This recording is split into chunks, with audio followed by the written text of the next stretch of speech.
Welcome everybody to Wheel to Wheel Season 16 AL2 Round 12, and we are here for the Hungarian Grand Prix. We are just over 30 miles south of the Slovakian border in Budapest, where the Hungaroring has hosted the Hungarian Grand Prix since 1986. Here we have a 2.27 mile long circuit, 14 corners, 6 to the left and 8 to the right. Couple DRS zones to help with the overtaking, and we're going to be doing 70 laps of racing. We are in the middle of the Pirelli range with the C2, C3 and C4. The softs are just a second quicker than the mediums, but the softs will be degrading a lot quicker than the mediums, so we'll see who can put it on pole here. Last season Steve-O got a 1:14.754, and that was on the soft tyres, so let's see what this session brings us today. Today I'm joined by Vern, and we'll see how this Grand Prix session pans out. How you doing, Vern? I'm doing very well this evening. Thanks for having me again for another fun-packed evening of racing. Yeah, this track, qualifying does tend to be the most important element of the Grand Prix weekend at Austria. God, I'm really struggling this evening. At Hungary. Just purely because this is one of the more difficult tracks to overtake on here. So we'll wait and see what strategies and tactics these drivers do this evening. But grid position is very much important here.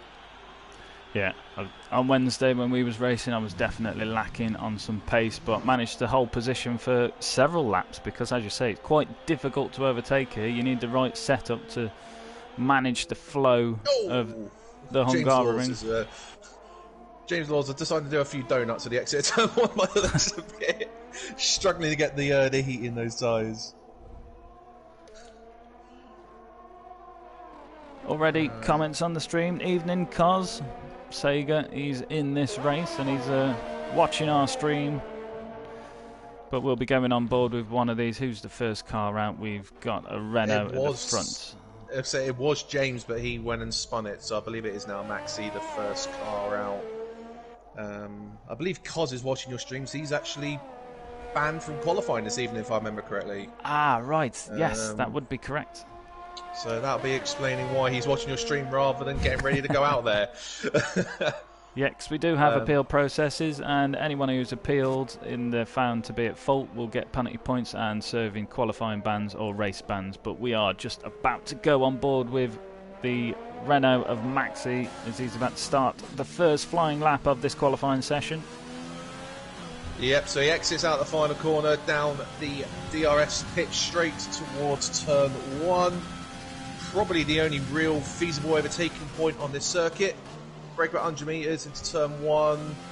A few different lines you could take through there. You'd have to always hit the apex. You'd run a little bit wider.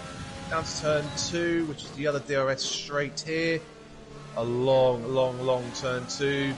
Through the kink of three. A bit of traffic in the way. May have held him up a little bit. On the approach to turn four, be careful not to cut the corner and be even more careful not to run out wide because your lap will get invalidated. Turn 5, a real clumsy, lazy corner, and then into the chicane of turn 6 and 7. Get it straight as possible, and then through the sweeping left, right of 8, 9, then 10 and 11. Try and carry as much exit speed as possible out of here on the run down to turn 12. Heavy stop again, but you want to get a good exit to get yourself into turn 13, which is a bit more of a flowing corner. You want to try and carry the corner speed in there. Use the pit lane entrance as a bit of the exit of 13 into turn 14, and again try and get on the throttle as early as possible onto the DRS straight to complete your lap. Yeah, 1:16.3, very good time there from the Renault driver on the soft tyres. So already completely smashed the pole time. No, I beg your pardon, completely wrong. Pole time last season was a 1:14.7. I was going to say we're about 2 seconds off. Yeah.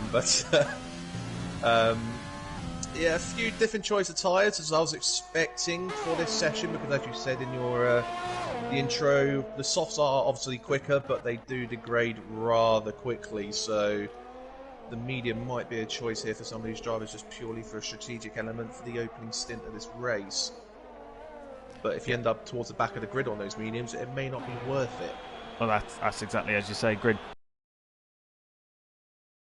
track. So if you wanted to go long on the mediums, you're sacrificing possible track position for the start of the race.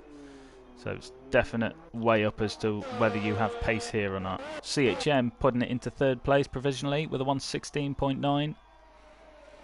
Just on board with Blood and Sand, who's going through 6 and 7. On my screen, it showed him going purple through sector 1.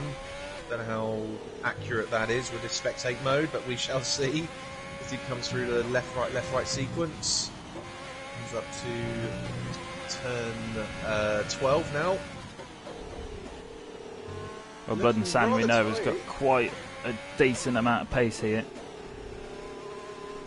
Yeah, it's looking quite a tidy lap. He's probably looking like he's just getting a lap on the board, because again he's leaving a little margin for error. But this will put him, second to 64. A very good lap. Xerxes, I think he invalidated that lap. So he's going again. He must have, yeah. No time on the board. But he is on the medium tyres, and we know Xerxes has got a little pace. So interesting to see where that's going to put him. Deficit around 1 second between the mediums and the softs. It's a good start to the lap. He's made the we've got yellow flags just up ahead in turn 4. And he's cut the corner again. That's another invalidation. I think there might have been a spinner. I think James Laws might have spun around turn 4, turn 5, so there were yellow flags and there was no one else around him. He may have had an incident further up, which might have put Xerxes off there. Yeah. It's a very difficult track, because as you say, you've got a few of the corners, especially in that second sector, where if you touch the curb, it just completely kills your race. But then you've also got the other white lines to consider, because if you cross them, you'll invalidate your laps, and I think this is one of the tracks where we see the most penalties from. Yes, most definitely. And just the other added complex element to that is, especially the middle sector, it's just one line. There's no real anywhere to overtake unless the driver in front makes a huge error that just lets you get up the inside somewhere. But yeah, it's one line. So if you come across traffic, or if you just come across someone to lap or someone to battle, you'll just have to be patient. Yeah. Yeah, we've had Daisy here, James, the second McLaren driver. Last season, he scored third place. He crossed the line third, but he had 7 penalties, which then dropped him down in the standings afterwards. But then Old Dad's also crossed the line 5th, but had 9 penalties. Appleplex had 13, so yeah, it's a difficult track for limits. How the heck did he not get disqualified? Normally about 10 is normally the maximum limit. The game lets you have more or not. Yeah, it's 12 or 13, which is the limit, but it must have been either that or they weren't all track exceeding. Yeah. Or he evenly spaced them out so the game let him off. One of the two. As Daisy starts a lap. He did do a lap earlier on the medium. He's now up there on the soft. He did a 17.0 before on the medium. Let's see if it is a second. Should be looking at a low 16. As there's a Haas doing some lawn mowing. Yeah. Approach to turn 2. Must be Silver Slugger because Blood is in the pits. Yeah. Purple sector 1. 2/10 up on his own time in the first sector. Again, looking rather tidy. Cod says dry and cloudy for the race, but they show some rain at plus 45 minutes. Okay, that could throw a bit of a spanner in the works again at the end of this race. That might also explain the times a little bit, because as you say, we're about 2 seconds off as Daisy gets another purple sector, 2 seconds off the previous pole time. So maybe they're running a bit of a mixed setup. Yeah. Slightly softer setup to be a bit more forgiving than the rain, perhaps. Yeah. Comes across the line. This will put him, 15.9. Fair play. 1.1 quicker on the soft to his medium time earlier on, which is about right. Yes. Actually. Silver starting his lap. We've got Red Bulls coming round. Xerxes is about to start a lap. He's now on a set of soft tyres. Yep, we'll see if he can get a lap on the board. Having unfortunately used up his medium set without getting a valid lap time on the board. Comes down to turn 2. Oh, I hate these external spectate mode cameras on this track. They're not great. Yeah. The approach is turn 4. Shows us purple sector 1. Yeah, we know Xerxes has pace. His race consistency is growing as well, so he's really building his complete racecraft together. Through the sweeping left-right section. Again, looking smoother. Definitely, I think, again, maybe just an element of just get the lap on the board. Yeah. Again, it's showing purple sector. It's a strong, confident lap. With the small lock-up coming round hairpin of 13. I think he's been quite clever because he's saved a little bit of ERS right to the end there. There you go. Boom. Wow, drop the mic. 1:14.4. That beats the previous pole time. Old Dad sneaks in the second on a 15.0. Right behind him. That's a gap and a half already out in front there. That's the time to beat. James Laws, I think he's just put a time in. But he's looking very loose on turn 1. I'm on board with... Dino goes into the pit.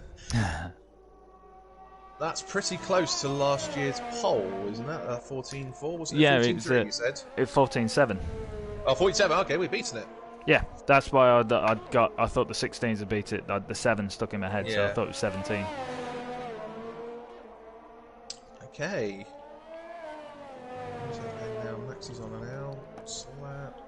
I think James is on a flyer and is just coming into sector 3. And it's a purple sector 2, 7/10, nearly 8 improvement on his previous best. So that will jump him a few positions. Yeah, it will. Oh, again, but as you say, looking rather loose on power on. Very nervous rear end. Yeah. Comes round up to 4th. Fair play. Very good time. But he does seem to struggle with the power. So probably could have got a better time there as well. Maybe it's a setup issue or a feedback issue. Yeah, quite possibly. But yeah, that's definitely looking a little nervous on the rear. Probably differential, something like that. That could be tweaked. You have some settings in the car that you can change. Like Max, he's about to start a lap. If he can improve on his 16.3. Yeah, nearly everybody on the soft tyres now. So 5 minutes left of the session, and they've all ditched the medium tyres, and they all want that track position now. Yes, definitely. A good turn 1 there for Maxi. Seems to get a good traction and run down to 2. Keeps it tight. Some people like to run it sort of out wide and come back in, but he kept it tight through 2. Kink of 3 is just flat. And how committed is he through 4?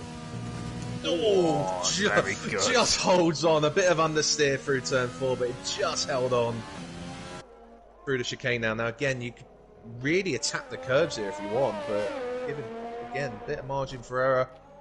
And now the left-right sequence. That's, yeah. Unfortunately, a bit too overcommitted.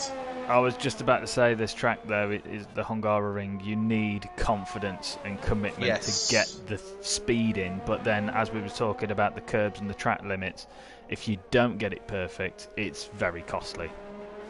Yes. Yeah, the lap time will be gone with no difficulty whatsoever around here. But you've got to use the track. You've got to use every inch of the circuit because it's that tight, that narrow. And as I said earlier, there's one line through the majority of this track that you have to be that committed. Otherwise, you'll find yourself seconds off the pace. Yeah. CHM snuck up the commitment or conviction. That's what it is. Yes. But CHM, he improved by 6 tenths, putting him up into 5th place on the soft tyres.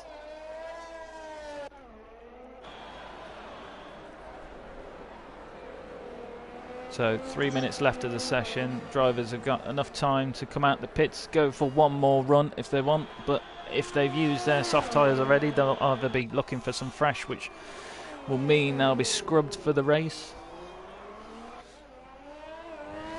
Daisy's on a lap and CHM just gets out of his way. Might have not helped him. Oh, the lap's gone anyway. Yeah, as you say, that distraction might have put him off. Again, he was barely over the white line. That's the limit. That's the boundaries you're talking there. There is no margin for error. Yeah. So this is what I mean. James Daisy, he was crossed the line 3rd last season. So he's definitely got some pace here. But if you can't manage them limits, then it's going to penalise you. Yeah, that's going to be a little bit confusing for us now with the McLaren boys, aren't they? We both call James and James. Yeah. Yeah, that's going to be interesting to deal with. As Daisy goes again. He's done a few... oh God, there's all sorts of cars around there, turn 2 and 3. Just as I flicked off Daisy as well. It's... He's pretty much matched his first sector, but he's not... It's not up, but he has done a couple of laps on this set, so it won't be optimum. No, and then he's got to run the race on this set, and he's 9 tenths off old Dad, so he's got a lot of work to do if he's trying to improve his position. He's going to run out of ERS before the end of the lap, though, so it's not going to help his cause at all. He's a 10th up, but so this may still be an improvement, even with the lack of ERS. He's good. No, it's gone again. No, ran out wide. Just outside. It's not like the real F1 where you get the full curb. You have to stay within the white lines, or at least 2 tyres within the white lines. But he does complete the lap, and I don't think, as you say, he hasn't got enough to go again. And no, the fuel light's on anyway, so he's going to run out of fuel before the end of the lap. Xerxes, did he improve? It was a 14.4 before. I think he's... Is he not just starting lap? Or he was on Is he just starting? Sorry. Now. I think he's just starting his lap now. Although, to be honest, he might be in a position where he's got pole already, and this is just to be out there just in case. Old Dad's is coming in, but purple sector 1, he's pretty much matched his time. 14,000. Sorry, 14,000 quicker. Yeah, he's got the McLaren in front of him. He's hoping not to get in the way. It's not the sector you want to be stuck behind a car when you're on your quali lap. Hopefully just far enough in front to not cause any dirty air, but no, he invalidates his lap, and he was 5 tenths up. Oh my God, he would have been in the 13th. Flying, and the McLaren didn't look like he wanted to get out of the way at all.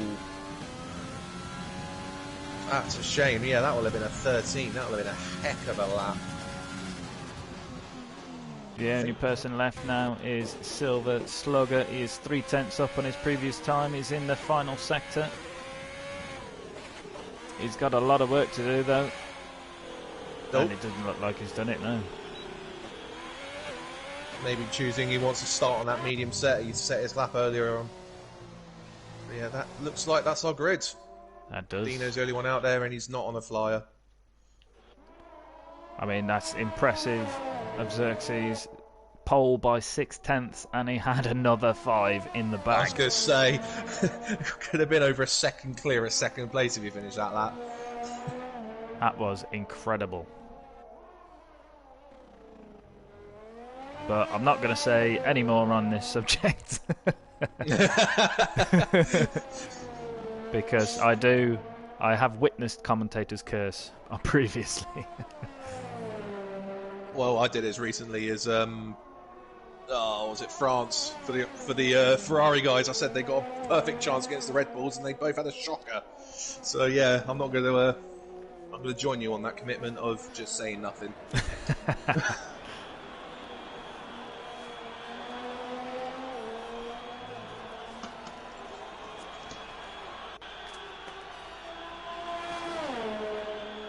I think we're just waiting for Dino to be pulled into the pits. Yeah.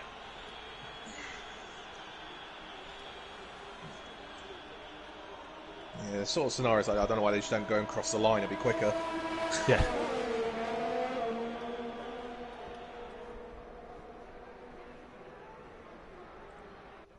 There we go. So that is our Hungarian Grand Prix short qualifying session over, and as we said, Xerxes for Red Bull taking pole with a 1:14.4, and then we have Old Dads in second, Daisy in third, James in fourth, CHM in fifth, Prev in sixth, Maxi in seventh, Blood and Sand in eighth, Dino in ninth, I Let Down Estate in 10th, Slugger in 11th on the medium tyre, and Sega serving his qualifying ban, so he did not set a time. But Sega and Slugger will get free tyre choice at the start, and everybody else will have to start on them soft tyres. Yeah, and it's sort of nicely packed from third down. But yeah, the top two are quite a bit of a margin to the guys behind them. Xerxes he pulled a lap out, and it would have been even more so if that final lap had come together and didn't just run wide through turn 11. But he'd already had pole position set there anyway. Yeah, Sega commenting on the stream, have a good race, guys, and Xerxes saying, I've practiced this track. We can tell. Yeah, it is very evident there. But Xerxes is also leading the driver's title at the moment. We've had Cal and Woody move up to AL1. They do currently hold first and second place. But top of the active drivers, Xerxes is in third. And he has one fastest lap, one pole, but he now can add another tally to that score. He's at the top at the minute with 228 points, shortly followed by Old Dad's Rules. So the two of these going to be the next Callum Woody by the looks of it. They're going to be trying to run away with it as much as they can. But McLaren still at the very top of the Constructors' title, 114 points clear of Ferrari. But Red Bull are only 1 point behind Ferrari in third place in the Constructors' title. And Xerxes will be looking to do some damage to that if he can. But Xerxes and Old Dad's really bringing the battle on the Drivers' title and the Constructors, with the exception of the fact that they're both being beaten by McLaren. But at Wheel to Wheel, we do a combined Constructors. So we take the Constructors' points from AL1 and the Constructors' points from AL2, and we make an overall Wheel to Wheel Constructors' title. So, as I previously said, McLaren dominating the AL2 Constructors' title by 114 points, but McLaren are fourth in the combined title, behind Ferrari by 184 points. But Ferrari, although there's 1 point between them in AL2, they are leading the AL1 title and leading the combined title with 824 points. Red Bull 74-point deficit to the Ferrari team there, and Racing Point are 141 points behind. Did you really have to do that? I did. Shout out to Pillars. Whoop. Really carrying the Pink Panthers. Yeah. He's had a very good, every round that I've joined the league, he's been right up there. Yeah, he did have a couple of weeks where he was unable to attend, so he's had three did not start, but he's only 40 points behind Paulie Orange, who's currently leading the AL1 title. But that'll be where the difference in the Constructors is. Yes. I mean, yeah, no, I'm just thinking. So I'm just having a look at the table and thinking. I was just looking at McLaren and thinking, oh wait, no, I'm now Renault, so I'm having to sort of look at having moved aside for Cowell and Woody to let them have the McLaren in AL1 after they so politely asked if they could have it.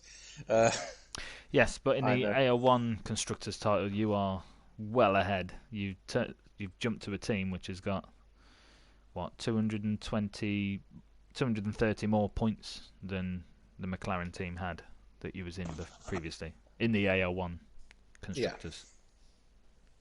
Just got to start contributing more points for Renault because I've done one race and that was a retirement. So yeah, it's been a good start. I'm contributing points, but they're not the same points as Pillars bringing to Racing Point. My highest finish is 8th twice, and then after that it's 10th. So I'm very thankful of the fact that we now score points down to 20th because yeah, seven races I wouldn't have scored points. Yeah, it's a good little feature that just to allow more drivers to score points. Yeah, really. Because it keeps the motivation up, basically. Yeah, it makes you think that you're doing your 2 hours for something else. Because I think Wednesday was a difficult race for myself. You know, I was quite low on pace and outside of the top 10. So had we not introduced that rule, then I'd have been doing the 2 hours for nothing. Yeah. I felt like George Russell does.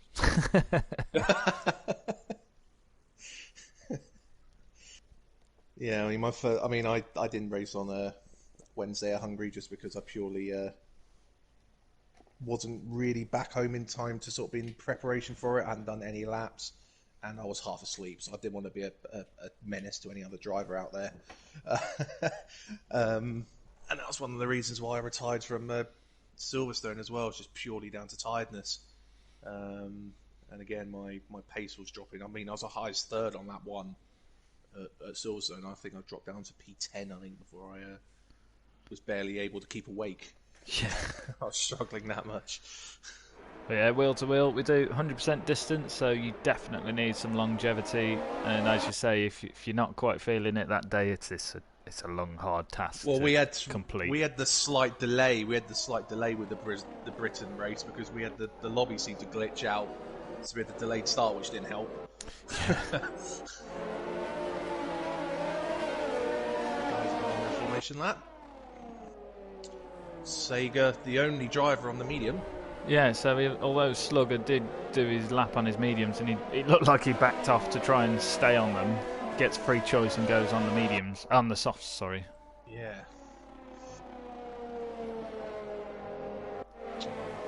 But yeah, the crucial element is fresh softs compared to the guys in front of them. So yeah.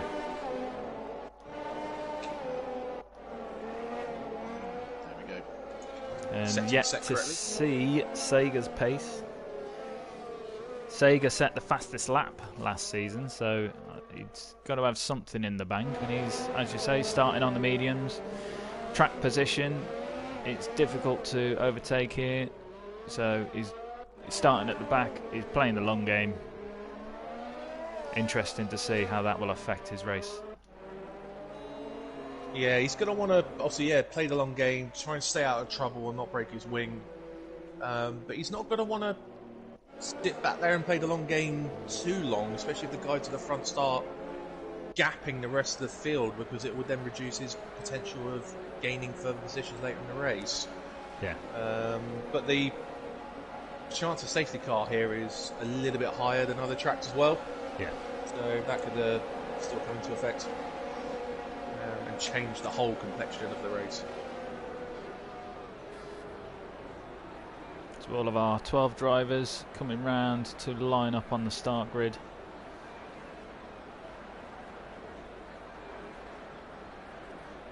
Slowly into position.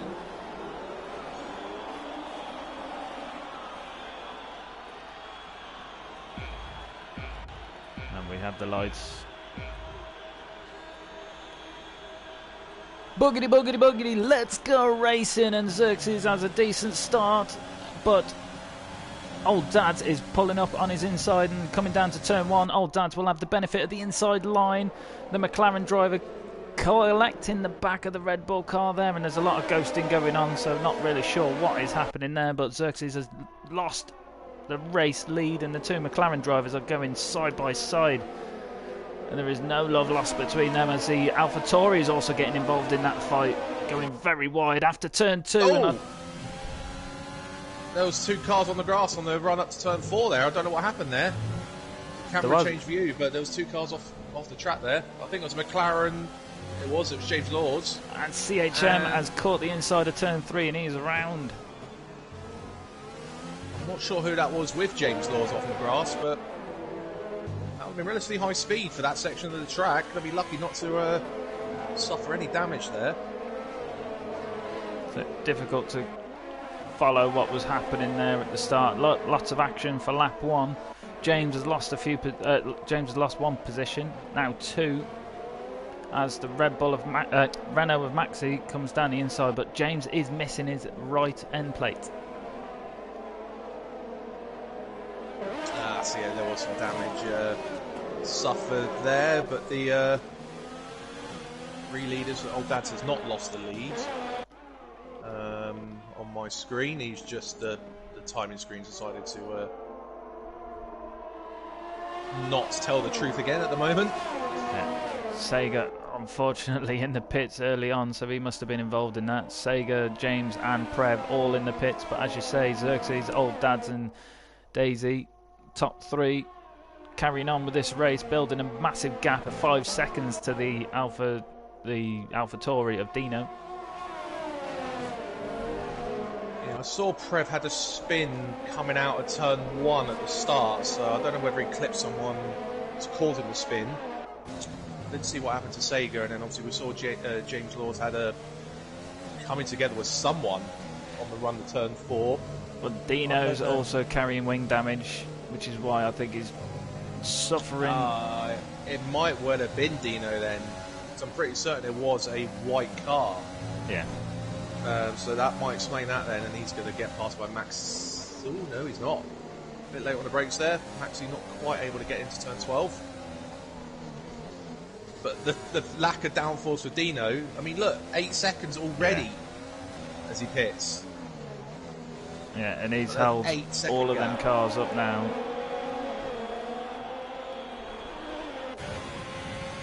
Old Dad's leads by just over a second, just keeping Xerxes out of that DRS detection. James, Daisy in the 3rd, again, 1.5 seconds back from Xerxes, so again, DRS isn't going to have an effect, and then we've got the huge gap already back to the battle for 4th for Maxi, Blundersands and a letdown estate. They're all in close quarters and all have DRS on each other with the current gaps as they are. Yeah, that's the nature of the Hungaroring. Dino struggling with the downforce, with the damage to his front wing. They just held these guys up to create this massive deficit between 3rd and 4th. Silver Slugger has been a good benefit with the action that happened at the start there, up to 7th from his 11th grid slot. Yeah. Been a decent start. Already a little bit on his own there, but it's been a great start for him. There's my controller's about to die, so where's my charger? Well, we have Old Dads completing another lap leading this race, but Xerxes only 5/10 behind, will have DRS assistance to try and chase him down this start-finish straight down into turn 1, but no move made as of yet. Still too far behind. But that's another beauty of this track. You need downforce to handle the flow, but that will hinder you down this start-finish straight. But DRS should negate that high downforce if you were carrying it. But yep, definitely, but say turn 1's really the only overtaking slot. The DRS zone to turn 2 is not really going to be of any benefit. Straight's not long enough for that DRS to really have any effect. Xerxes just got to be patient now. Through this section, try and stay close and then have a go again in turn 1. Yeah, stay close, put some pressure on, try wait for a mistake, or just outdo them on strategy with the pits. Starting the gap, James in 3rd. That's one. That might be one reason why Xerxes all of a sudden on the back of Old Dad's. He hasn't got the McLaren behind him to worry about. Yeah, it's allowing him just to focus in front. Does he get a good run through the final corner? No, it looks like Old Dad's gets the better run out of the corner, and 6/10 has been too far back. Yeah, it just doesn't quite have the straight line speed, even with DRS. to really bring the challenge at that part of the track. Yeah, it's definitely looking like either Old Dad's is using a bit more battery or fuel mix to down the pitch straight to keep him ahead, or yeah, Xerxes is just running that much more downforce that it's meaning his benefit of DRS is just not going to actually be of any benefit at all due to the additional downforce he has. And I'm just looking now at Blood and Sand and Let Down Estate. I don't know if there was an overtake that I've just missed, but the pair of them are quite close. As Blood and Sand picks up the first 3-second penalty of the race. There was an overtake there. Blood and Sands was ahead of a Let Down Estate a lap ago. So yeah, Let Down Estate's made a move somewhere. As this, I think Silver Slugger spun at turn 4. He looks like he's carrying his end plates. Not carrying the corner. No. But yeah, looks like he probably again probably just touched the curb on the inside of turn 4. So easily done there, and then take that just unsettles the car. Just trying to see then on board with Xerxes if he was any closer to the back of Old Dad's, but he just kind of lost some traction coming out of the final corner, which just dropped him back too far to be able to challenge this lap again. Yeah, Old Dad's did start to defend there, but then realised that there wasn't a need to, and he went back to the racing line quite quickly, having started to make a defensive manoeuvre. As a Let Down Estate is now on the back of Maxi, having disposed of Blood and Sands only a lap or 2 ago. Now looking for P4. Yeah, both Red Bulls on the move. Great race from a Let Down Estate so far, gained 5 positions. He's been quite aggressive in these early laps. He's used a lot of his battery already. Probably to make those moves on Blood and Sands and to make those 5 positions off the start. But again, just got to be patient through the middle sector. Try and stay close. And hopefully that gives you a run down into turn 1. Yeah, both Red Bulls bringing a strong race. Xerxes was only 2/10 off of Old Dad's then. Better exit out of the final corner. Closer this time to Old Dad's. Is he close enough to make a room? Old Dad's is certainly trying to fight him off on the slipstream. Not quite close enough to make a lunge. No, but a great exit out of turn 1 means that Xerxes could possibly have a dive around the outside on turn 2, but a lock up. Is that going to Let hold Down him Estate down the inside and Maxi further back into turn 1. Bit of wheel-to-wheel contact. They're side by side on the run down to 2. Let Down Estate on the outside. Does he hang it? He does. Out brakes later, hangs it around the outside, and he's through up the P4. Great racing from the Red Bull drivers. Now there's an 8-second gap from a Let Down Estate to James. Let's see if anything happens with that in the next few laps. Yeah, now that a Let Down Estate has got some clean air. But now 6 positions gained. We seem to we kind of missed the last time it was you and I on commentary. We missed all the action that a Let Down Estate brought in the race that we was commenting on. Yeah, he had a little cheeky comment a few races ago, didn't he? He did. We promised to make it up this time round if we can. And then I missed the overtake on Blood and Sand, but we got the Maxi one. James Laws has spun at turn 4 and nearly took Dino with him. Again, touching the curb on the inside, it looked like there. James Laws now at the back. Again, that rear end is not looking stable for him. It's wanted to step out on him, like we saw in qualifying. Yeah, I missed that one on my stream, but Xerxes was very close to Old Dad's, but not close enough to bring a challenge. Yeah, he's just not getting close enough out of the final corner to give him a chance to have a look up the inside in turn 1. Now, I don't know if that's just Old Dad's playing it very well to get the run out of the final corner, or if it's just purely the fact he's running less downforce, and his top speed is just helping him defend. But Xerxes just isn't able to get close enough to look up the inside, but he's easily able to stick with him. Yeah. It's really frustrating here for Xerxes at the moment. So he would be, I suspect, running away if he was out in front.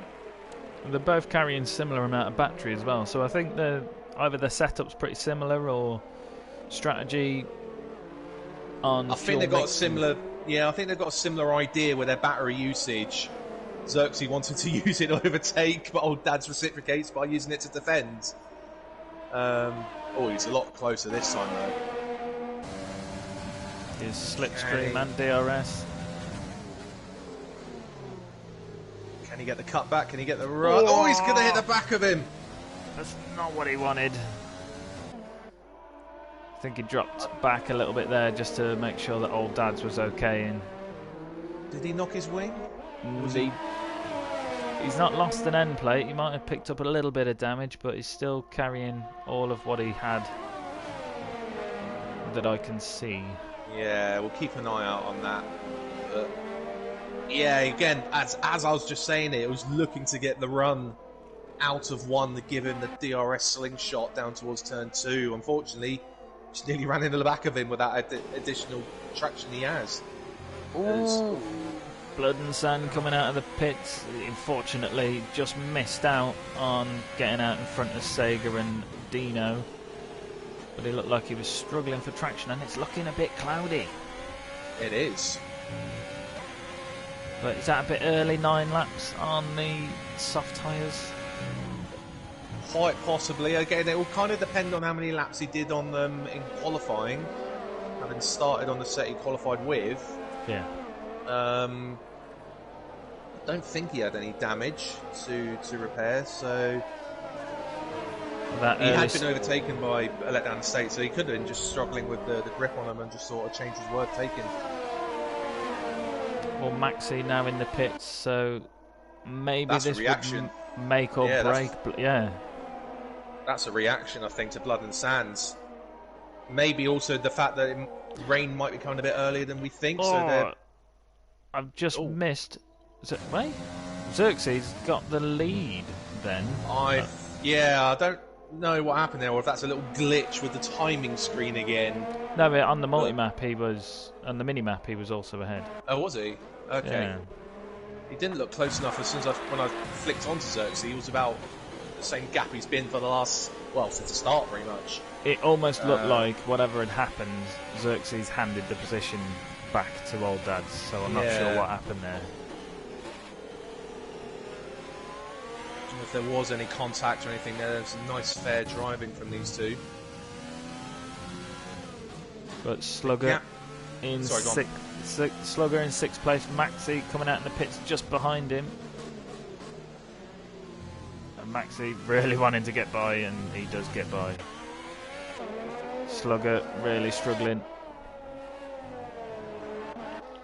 But let's go to Xerxes this time, as he's looking again on the outside of turn 1.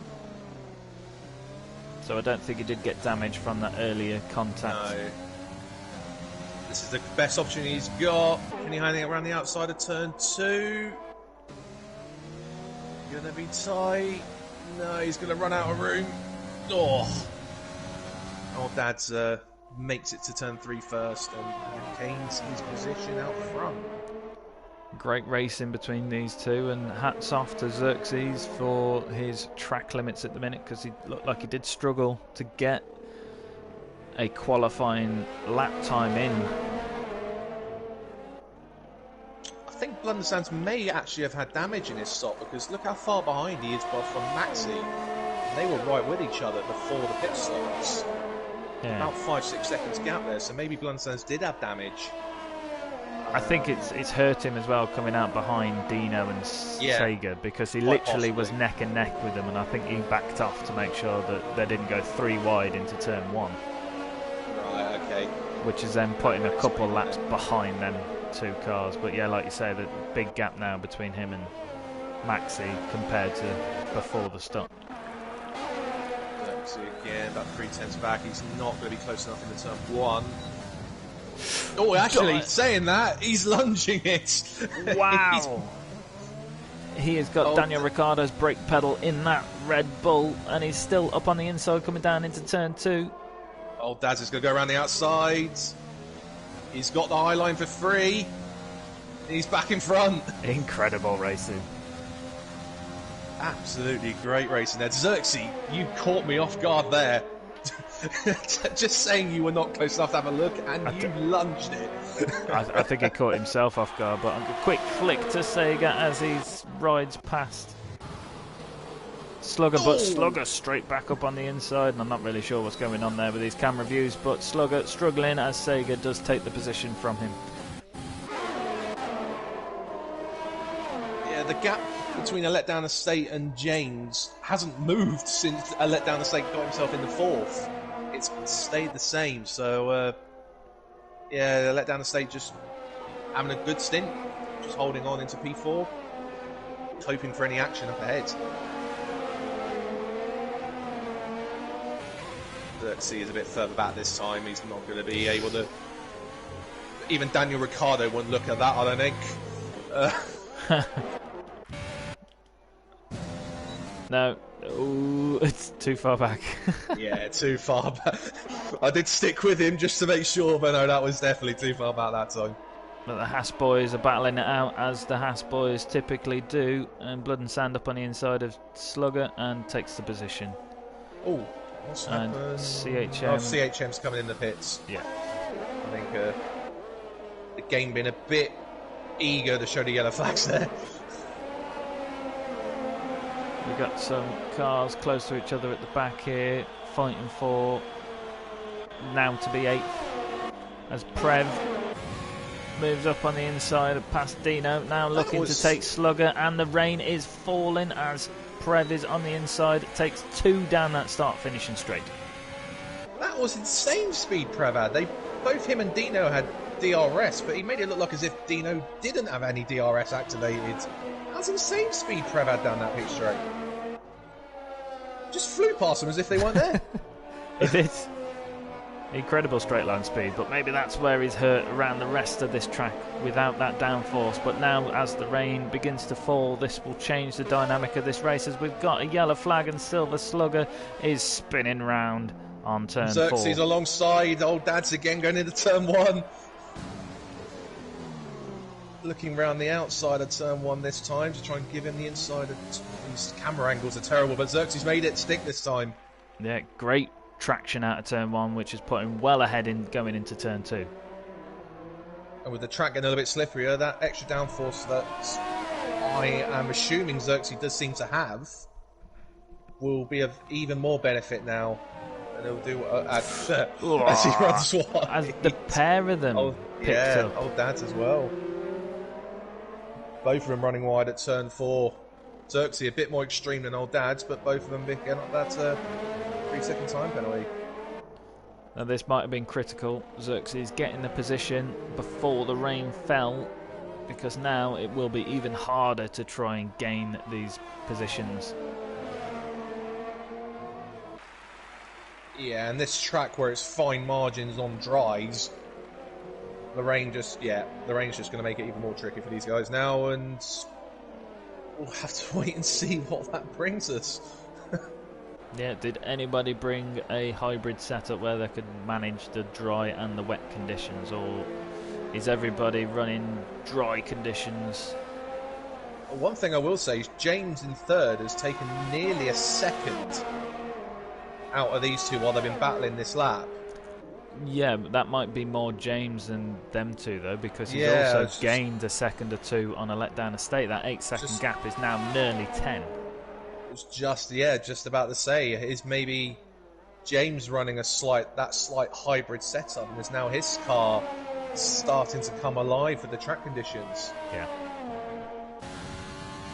Though we still have DRS enabled, it's still classified as a dry track, and we have a yellow flag. Prev? I think it was. Yeah, Prev is at a spin coming out of 13. Again, just showing how slippery it is. Ooh, and James Laws. Yeah. Very lively on that last corner. Prev missing his left end plate. I don't know if that was before or after the spin. Obviously, we have had 1 or 2 little incidents in this race already. DHM has passed Silver Slugger at the back. Into turn 1. Silver Slugger did have a great start to the race, but slowly he's dropped down now and he's in final position. but still plenty to race for. As we said, points do go all the way down the table now. So, but we have James Laws going round the outside of Prev in these wet conditions. That damage to Prev's wing is really hurting him. Yes, and also Prev on the medium as well. Probably not the most ideal tyre to be on when the track's getting this slippery. The soft tyre would be. Oh, Xerxes spun. Oh no! Xerxes has spun come out and he's got wing damage. So let's hope that he can get into the pits. This is really looking difficult for these drivers now, but that puts Old Dad's clearly in the lead, but James is trying to close that gap. Yeah, James is that Silver Slugger. And oh no, it's Prev again. Prev's had another half spin at the back of the field, but James is coming at Old Dad's.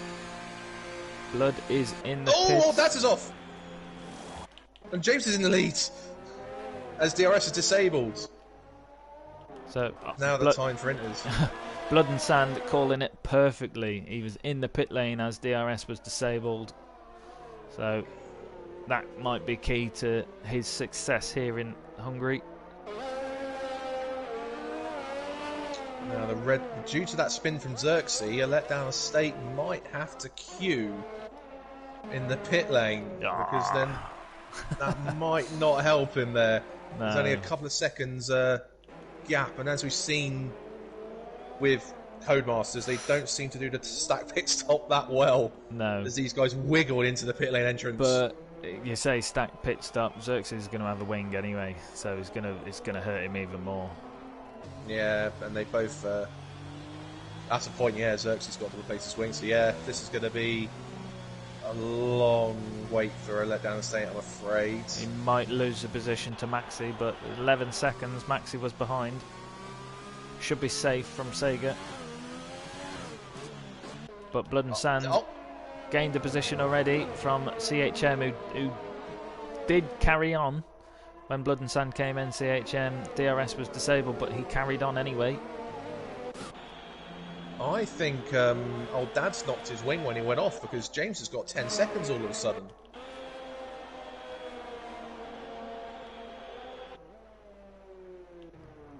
Yeah, I think Old Dad's had to replace his wing as well.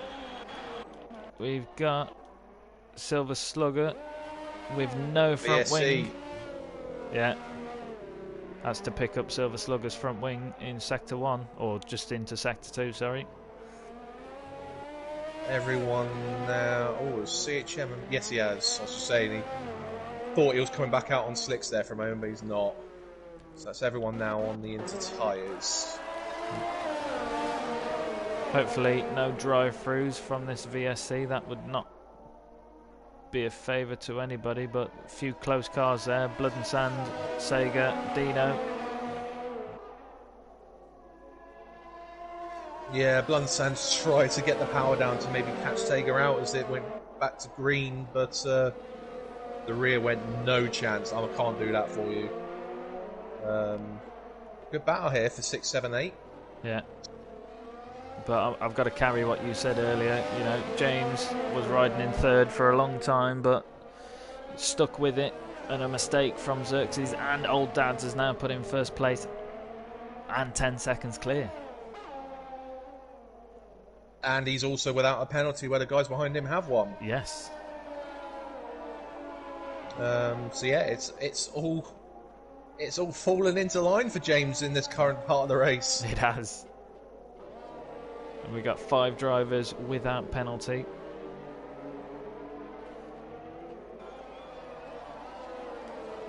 Yeah, letdown the state did lose out the Maxi as well. Like he did. Some time. Yeah. That really was a shame. Hopefully he can look to come back at Maxi. 6.5 seconds to find though.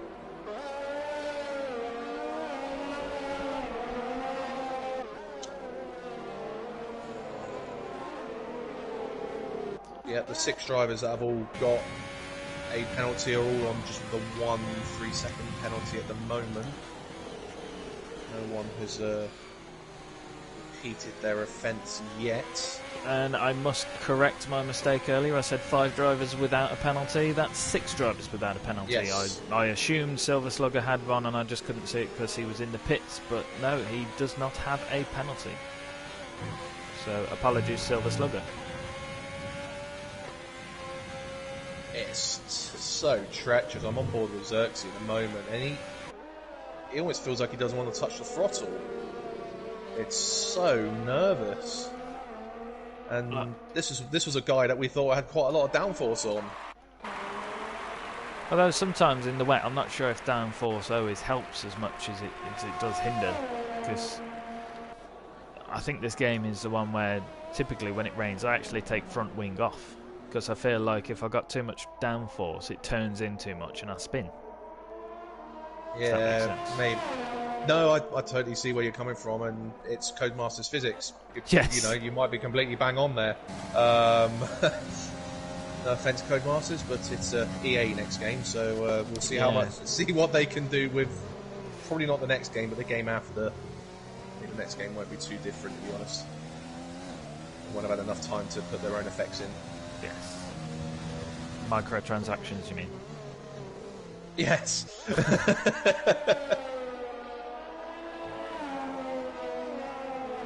But yeah, a little bit spread out at the moment. Those frantic laps where it started to rain has kind of spread them out a little bit. Ooh, is that Silver? Silver's away again, managing to keep hold of his front wing this time, but he's a ghost car, getting lapped, and he's just now got James Laws coming up to him. But the other McLaren driver, the other James, still holding the lead very well. The time slowly coming down from old Dad's behind, but still 9.5 seconds away.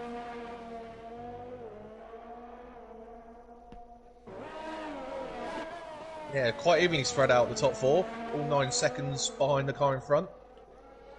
The nearest battle is Dino on Blood and Sand. Oh no, Prev on CHM at the moment at 1.2. Actually the closest battle on track right now.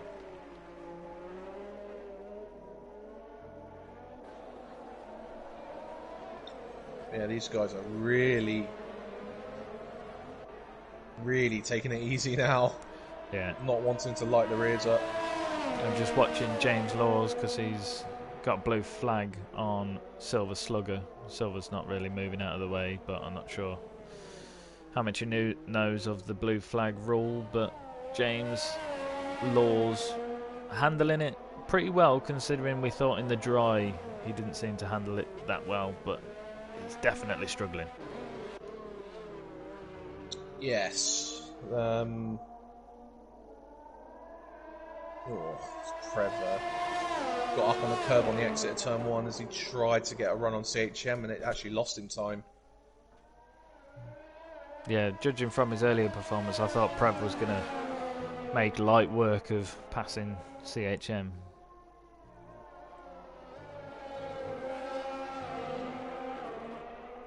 Where's the Blood Sands gets a second penalty. Yeah.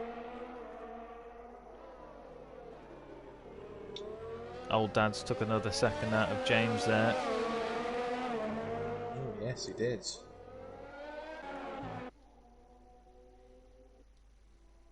The Old Dad's starting to feel a bit more comfortable in these conditions, or did James make a mistake as Old Dad runs wide through turn 3?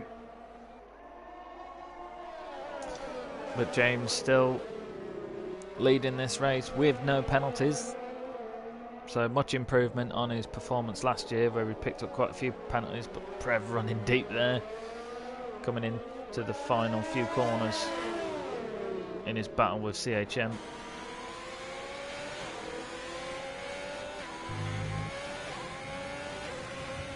And let down Estate picks up his first penalty.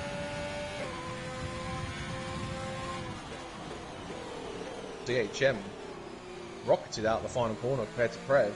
Prev had no chance to look up the inside there. Yep.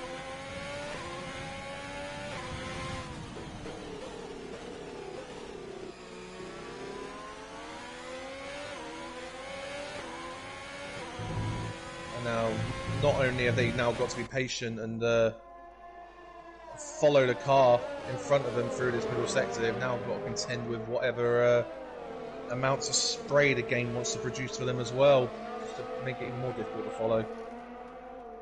Just blind the driver, why don't they?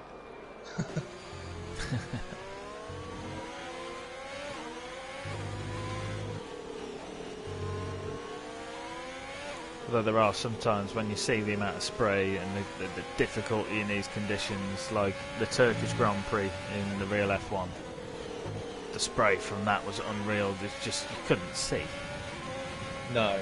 And the reactions of these guys under these conditions as well, to where you just want to normally slam on your brakes or just quickly change direction, and you just can't do that in these conditions. No. No, that's why you tend to edge on the more side of caution when it comes to the rain, because you have that less capability to react, because the grip just isn't there to allow you to slam on the brakes or sharply turn left or right to avoid a collision, because you'll just spin. Yeah. So, where you see a window of opportunity, where you see the driver in front make a mistake and go, "Oh, I'm in there." You've got to have the discipline to get in there softly. Yes. Sega, he's right on the back of a letdown estate. That gap's come down. He's now looking to get himself up to P5, having started at the back of the grid. Yeah, these conditions not favouring a letdown estate, as he first of all had to wait in the pits for Xerxes to then be lapped in the pits by Maxi. He's dropped time to Maxi now. To the case where, as you say, Sega's on his tail. Yeah, let's just say a bit further up, Old Dad's is starting to eat in on that gap again to James up front. But yeah, Sega not getting the run out the final corner to let him have a look. And this track is difficult enough to overtake with DRS into turn 1. Without DRS, sometimes you can almost forget about overtaking. Yeah. You're not going to get close enough without that DRS detection point. Even if you're close enough to have a look, you've got to pick your braking point in these conditions very carefully. Yeah. Because one of you will be on the dry line and one of you probably won't be. Yeah, I mean, there is an element of, there is runoff, the exit of turn 1, so it does allow you to try and be a little bit ambitious if you want to go for it. You're not likely to end up in the wall at turn 1 unless you go so deep. But it does... Oh, someone is that Silver Slugger again. Yeah, I just by default go to Slugger, sorry. Another VSC. Yeah, to pick up that front wing again.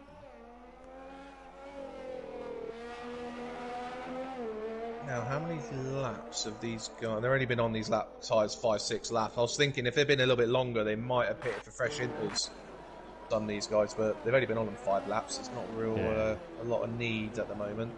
Well, I'm wondering if it's just the VSC playing with the deltas, but I was going to mention, you talked about Old Dad's time closing in on James, but Xerxes was also maintaining his gap to Old Dad's, so Old Dad's is closing in on James, but Xerxes also closing his gap to James.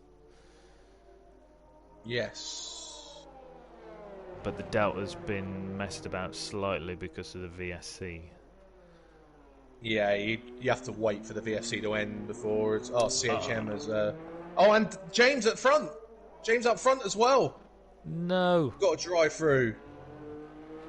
And Blood and Sands. Oh, these VSCs are not very forgiving at all. I've seen Xerxes going pretty wide, and again, under safety car conditions, if you exceed the track, it punishes you harsh. So is that Blood and Sand in now? No. Oh, that's Silver getting his... Silver Slugger getting his wing replacement. James did not pit at the end of that lap,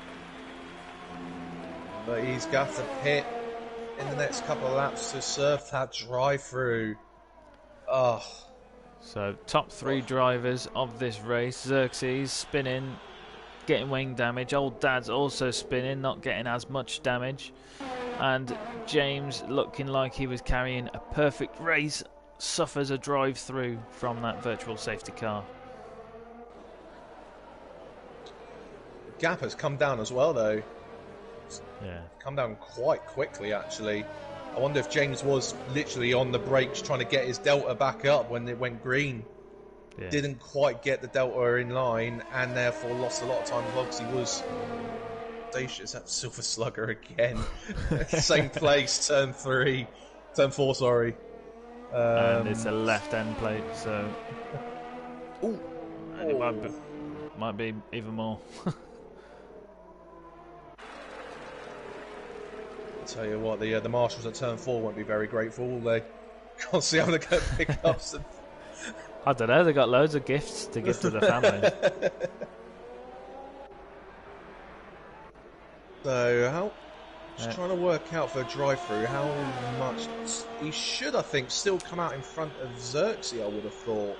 Well, CHM is in now, and he was pretty much neck and neck with Prev.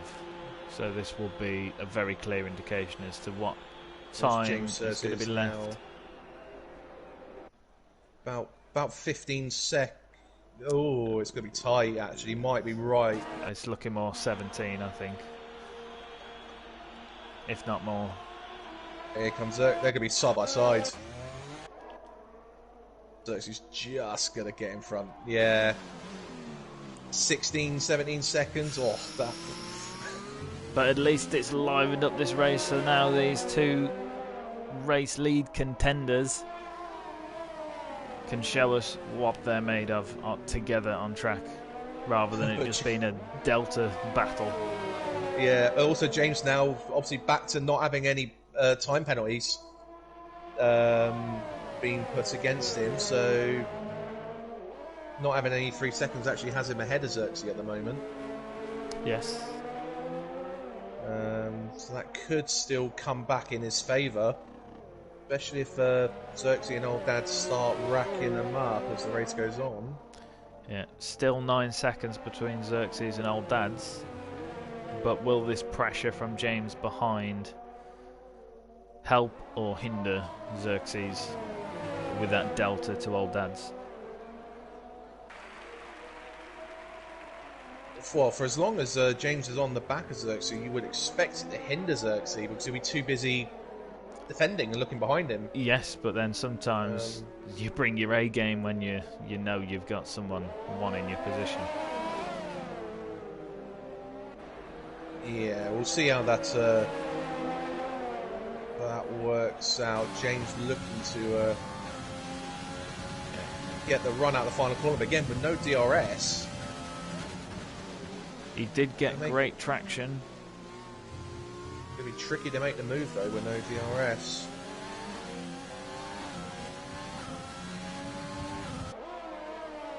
Xerxes just doing enough to stay out in front that time round. Sega. Sands hits for his drive-through now.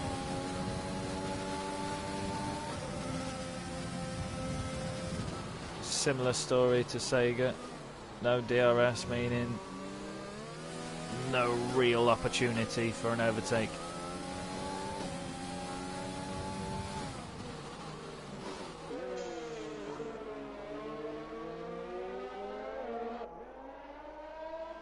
Yeah, it's just the one thing with the wet is it does allow the opportunity for more, shall we say, the extravagant manoeuvres, overtaking opportunities to occur. So the limitations of just sort of turn 1 being the main place to overtake when it's dry, in these conditions, you can find that people will try anything. Well, if they get the run. As we was talking about earlier, you really need the confidence to, as Sega picks up a penalty, you really need the confidence to get every bit out of this track, but the care you have to take to not exceed the track limits. So if you're taking that extra caution, like you said, the opportunist behind might see an overtake round the outside.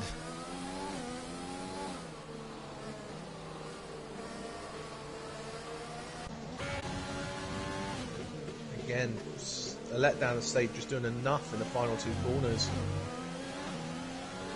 Sega did look close enough going into from sort of turn 12.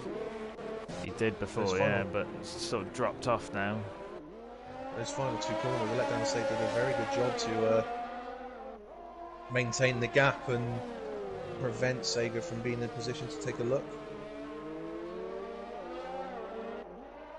James Laws is on the back of Blood and Sands, a bit further back for P8. He was closer coming into the final sector, but just sort of dropped it a little bit. I'm wondering if it's the how loose his setup is, just trying to handle that McLaren.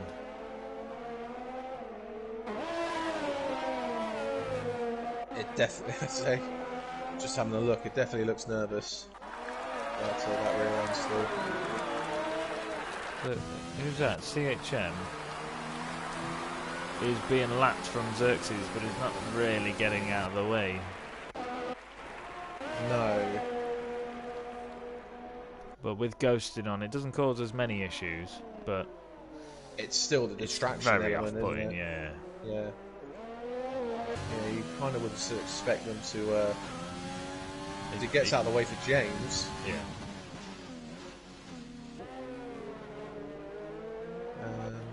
Yeah, the gap is sort of staying around the 1.5 second mark. Xerxes and James. Old Dad's eats a bit more time further ahead up front. I'm wondering on what the weather's going to be doing. Yeah, so it's quite hard to. I mean, we were told it was going to be wet, sort of more towards 3/4 into the race. We're not even half distance yet. And it's been raining for 11, 12 laps. Well, they've been on inters 11, 12 laps. It started raining about 15 laps ago. It doesn't look any brighter, does it? No. No, I'm wondering if this is to stay now. Yeah, I'm starting to think if... Well, it's definitely looking like it's here for the foreseeable. Who's that? Slugger again. Ooh. He's waited till turn 5 this time. Just to vary it up a little bit, but that's another wing that would have been knocked on the wall there. He does still have his end plates. Yeah, he did use the wall to straighten up. Timed that well then, he used the wheel rather than the wing to turn him round. James has dropped off the back of Xerxes all of a sudden. That was 1.5 seconds, it's now 3.5. Don't know if that was a mistake or whether he's starting to struggle.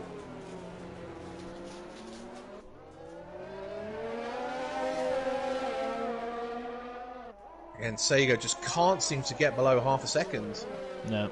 Oh, I let down the state in front of him. There's more yellows. I didn't even see where that was on the map, to be honest. It was where Slugger is, but he seems to be doing pretty alright, so I'm not sure what that was about.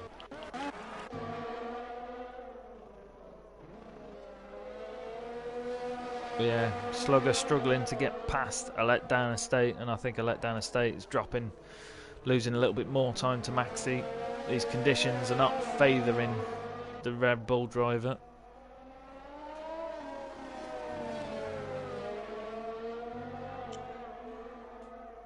The closest Sega's been, managed to get it below half a second just then.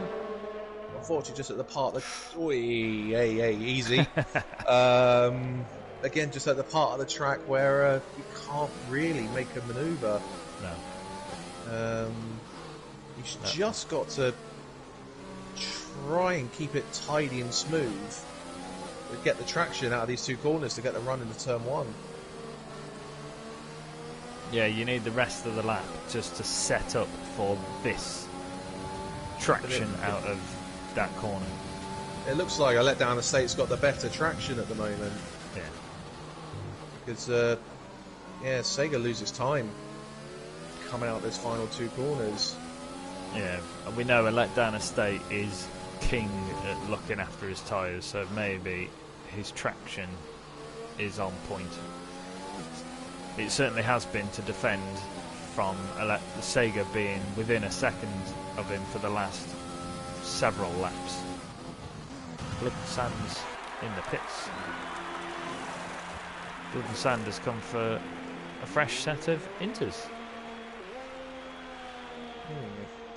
13 laps on a set of inters doesn't sound a lot. No. But all of a sudden as well, with the introduction of this rain, we're now down to 3 drivers who haven't got a penalty. Yes. James in 3rd, and then Prev and CHM in 10th and 11th.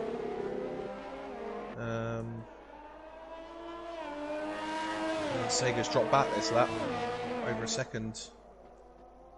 Maybe he's just, I don't know, looking after the tyres a little bit. Give him a bit of a breather and then go again.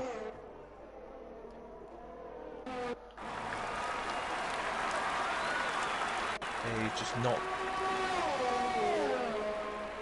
Let down the state actually pulls away on the straight. I don't know if that's just down the battery usage or what, but yeah, let down the state actually is quicker on the straight at the moment. Well, that might be the answer. You know, Sega might have more downforce, so we can certainly bring it close to him around the rest of the track, but a letdown estate knows that the exit out of turn 14 is critical. And it doesn't really matter about the rest of the lap, because as you say, you can't really get an overtake in these conditions around the rest of the track without absolutely humongous cojones. Yeah, one thing I have noticed is it does look like, from the, to be fair, the terrible camera angles we're getting on this track today, is that a letdown estate is it's almost taking a wider entry into the final 2 corners, but that squares the corner off to let him straighten up on the exit a lot earlier, and that I think is what's allowing him to get that traction advantage over Sega, just by the fact he's getting the tyre gripping out of the corner a lot sooner, just by, especially out the final corner. His last couple laps he has gone out a lot wider, taking a much wider line. He doesn't do it this time. No, and Sega is so much closer this time. I think Sega has actually taken a look at that from the last couple of laps. Sega is closer. But no, straight line speed, Sega was losing time. Yeah. Oh, he's on the curb on the exit. You don't want to be out there in the wet. No.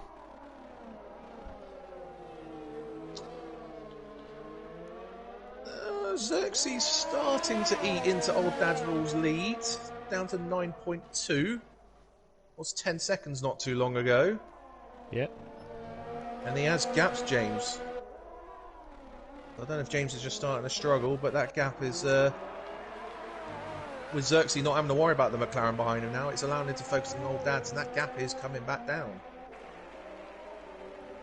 It's a strange race. These top 3 remain in the top 3 still. Oh, Silver Slugger's left. But yeah, very strange race with wing damage coming off and drive-throughs. It's really made me not sure who's actually going to be standing on the top step. I can put my money on who would be on the 3 steps, but in which order, I'm not yet sure. Do you want the good news on that? We're not even half distance yet. Yeah. Just about to come up to half distance lap, and we're already trying to predict the top 3. Yes.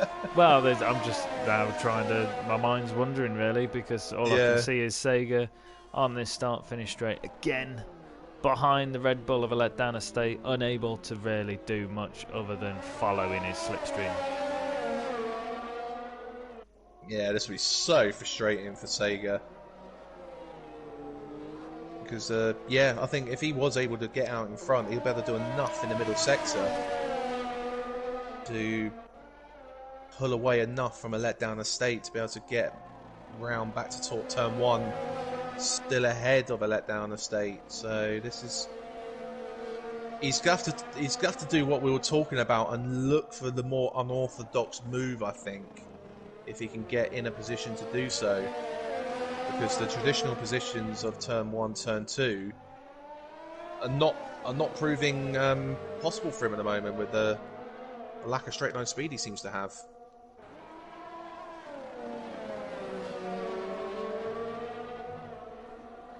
Yeah, it doesn't look like this wet weather is going anywhere, so it's going to be like this for a short while. But James in the McLaren doesn't look to be favouring these conditions, as he's just slowly losing time to Xerxes.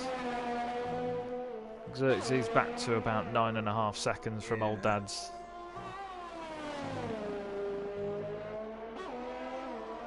Yeah, that gap is just going up and down between 9 and 10 seconds at the moment.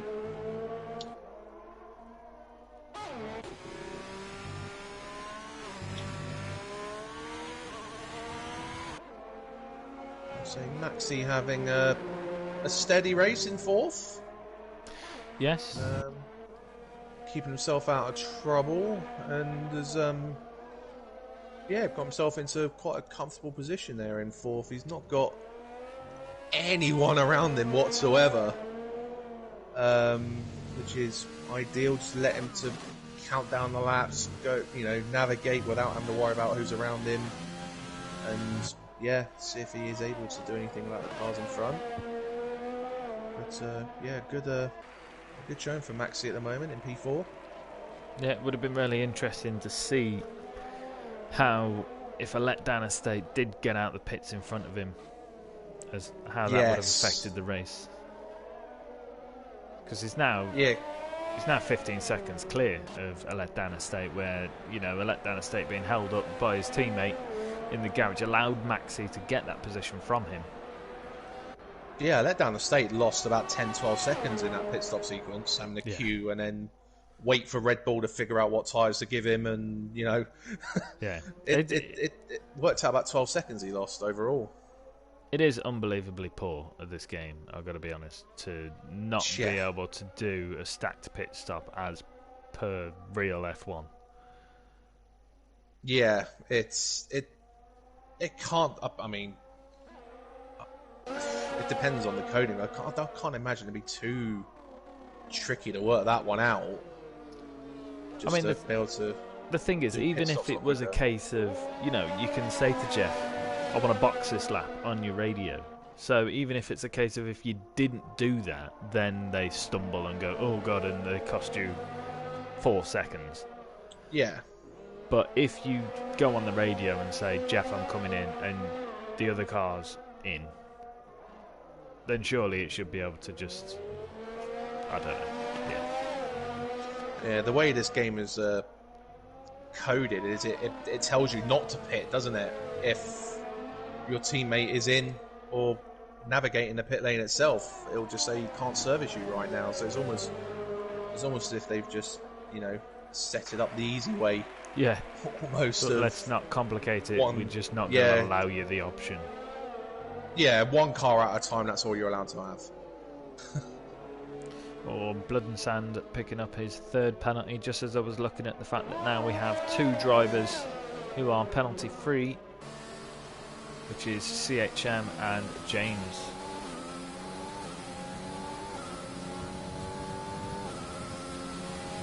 Yeah, James continuing to lose time to Xerxes. But the gap to Maxi behind him is rather stable.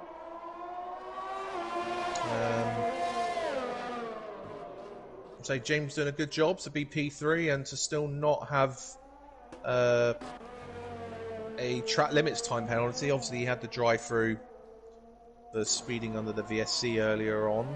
Yeah, which has cost him quite dearly, to be fair, because he was leading the race before that, wasn't he? He was, and by that 8 seconds or so, at the point of when he was awarded that penalty, teammate James Lawes pits. Yeah, and he picks up a 5-second speeding in the pits penalty, as he does.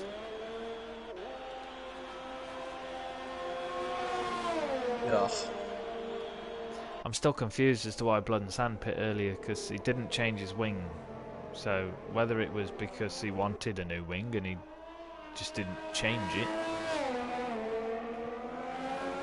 Yeah, I'm not too sure. Not too sure what was going on there, or whether he was just too aggressive on his first set of inters and just they weren't in the window to provide him grip. Don't know, but he'll have his reasons. We might better find out later on as to what happened there. But yeah, unfortunately, it's put him down in P8 and about 20 seconds off the car in front.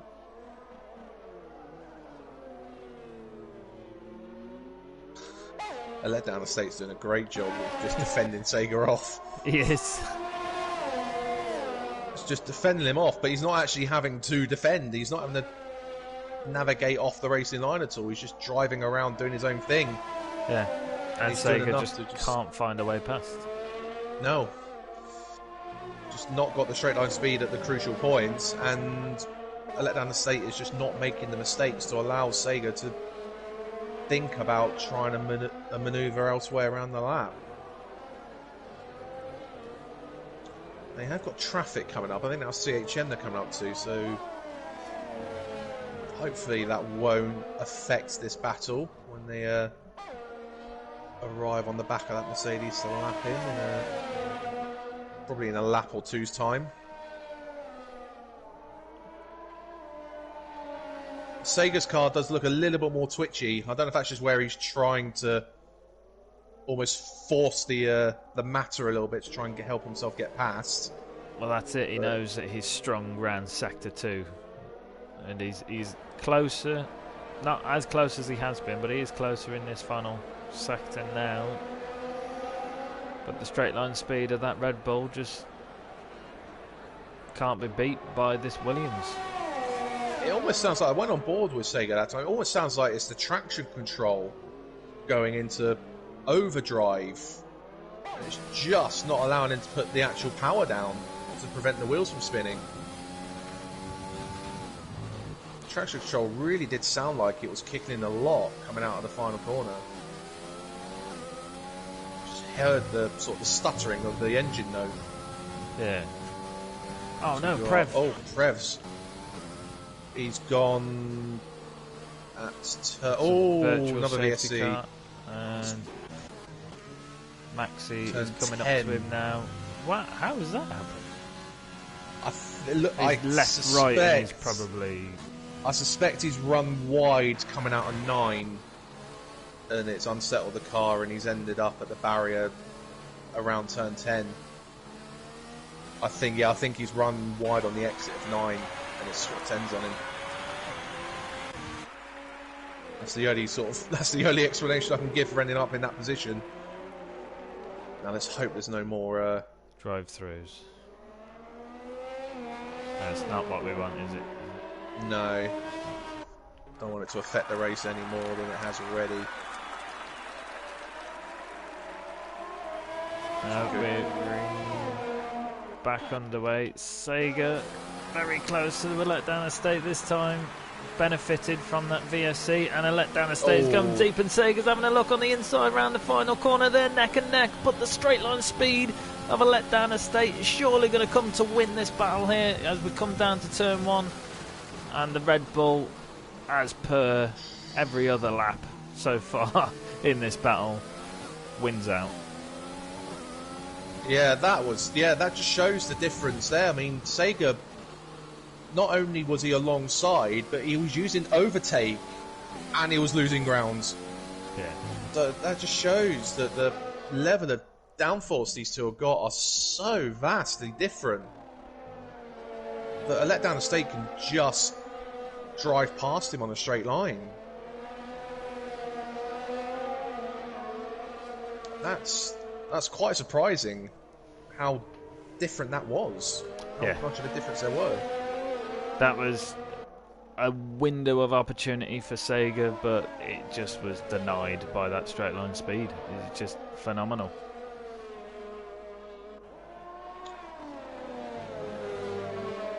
That was the only bit of excitement that we've had for a short while.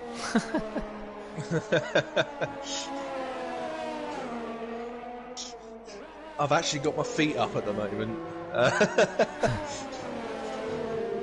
Just trying to, yeah, Sega and the Letdown Estate. Well, the Letdown Estate in particular,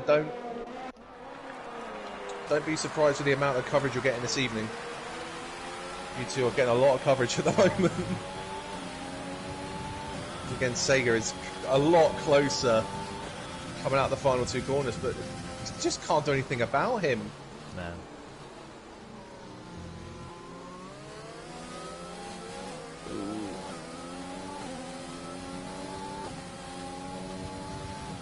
If you go on board with Sega, you can really hear the TC kicking in, and it almost as if it is hindering him because it's kicking in for such quite a considerable period of time coming out of the final two corners. Yeah. That it's almost as if it's actually hindering him.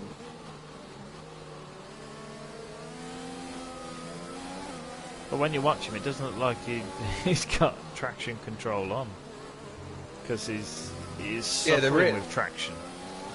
Yeah, the rear it's quite bizarre, but you can just tell from the engine note that there's at least some form of traction, whether it's medium or full. That we can't tell, but you can hear it that it's kicking in, and it just from the observation from spectator mode, it just seems like it's hindering him with exit speed. Yeah.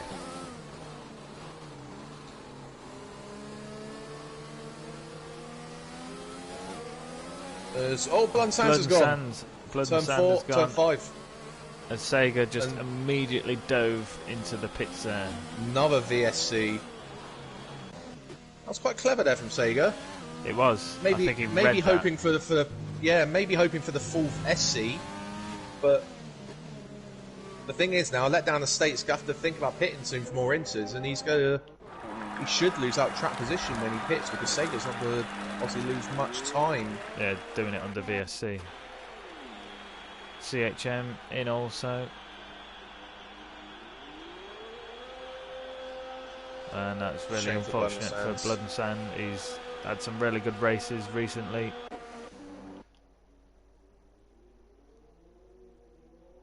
So hopefully no drive-throughs again. James, unless this is the Delta drive-through for CHM. CHM.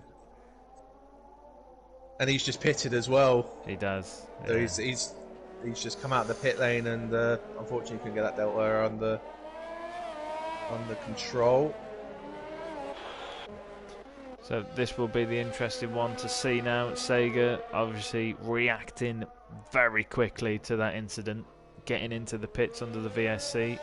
He's 16 seconds behind a Letdown Estate, but a Letdown Estate hasn't pitted. Everybody on ahead is on 25-24 lap old tyres. Maxi in the pits now. So a Letdown Estate, what is he going to do? Because Maxi in front is pitting.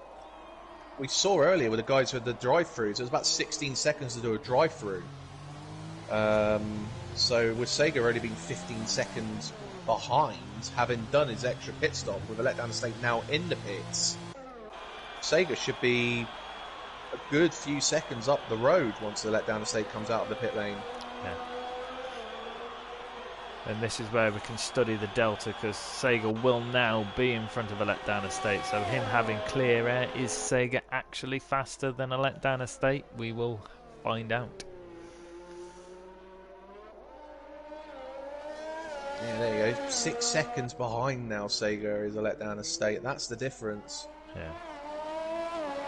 So it's about 22 seconds, 21 seconds for a pit stop in wet conditions.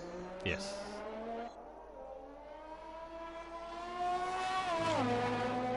Xerxes he's nibbling into that lead, isn't he? Yeah, he's trying. Yeah, it's slowly coming down. But yeah, he needs to do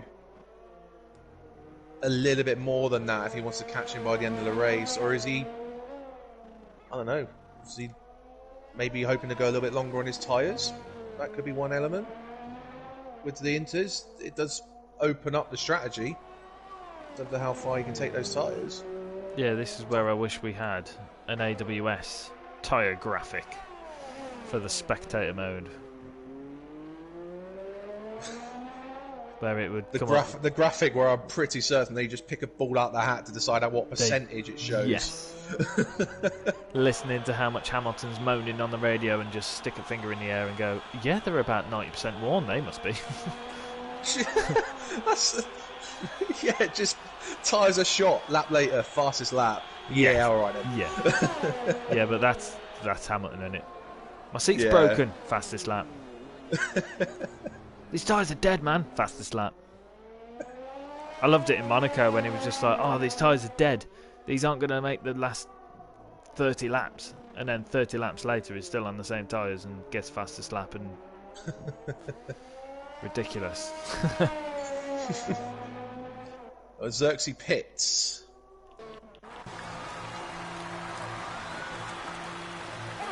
About 9.5–10 seconds when he pitted. See if he's able to close in on fresher inters. Will Old Dad's rule react and pit at the end of this lap? Oh, there's still 25 laps to go. Yeah. 25 laps around this track in these conditions. Yeah, the drivers are going to be crying for this race to finish a lot quicker. That and the viewers and us. I mean, it's 20 to 10. It'll be my bedtime soon. It's yeah. I mean, this race in full dry conditions with very few or to no safety cars is normally about an hour and 40 in itself. Hour and a half, hour and 40. It's quite a long race because it's a short lap, but it's not a fast lap. When you think about it, I've only ever seen it once, where I think the 2-hour limit actually came in, and I've been streaming for 1 hour and 38 minutes. So the race hasn't been near the 2. Old Dad's does react and pit. Yes. James has stayed out, so will he? Oh, this is going to be tight. Old Dad's is just going to hold on, I think. Yeah. And have fresh rubber.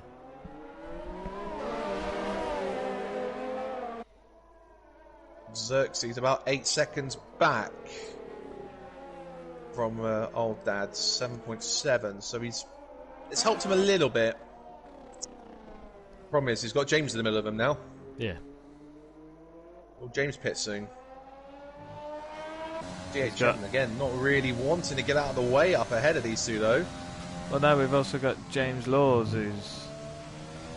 Xerxes has just driven through.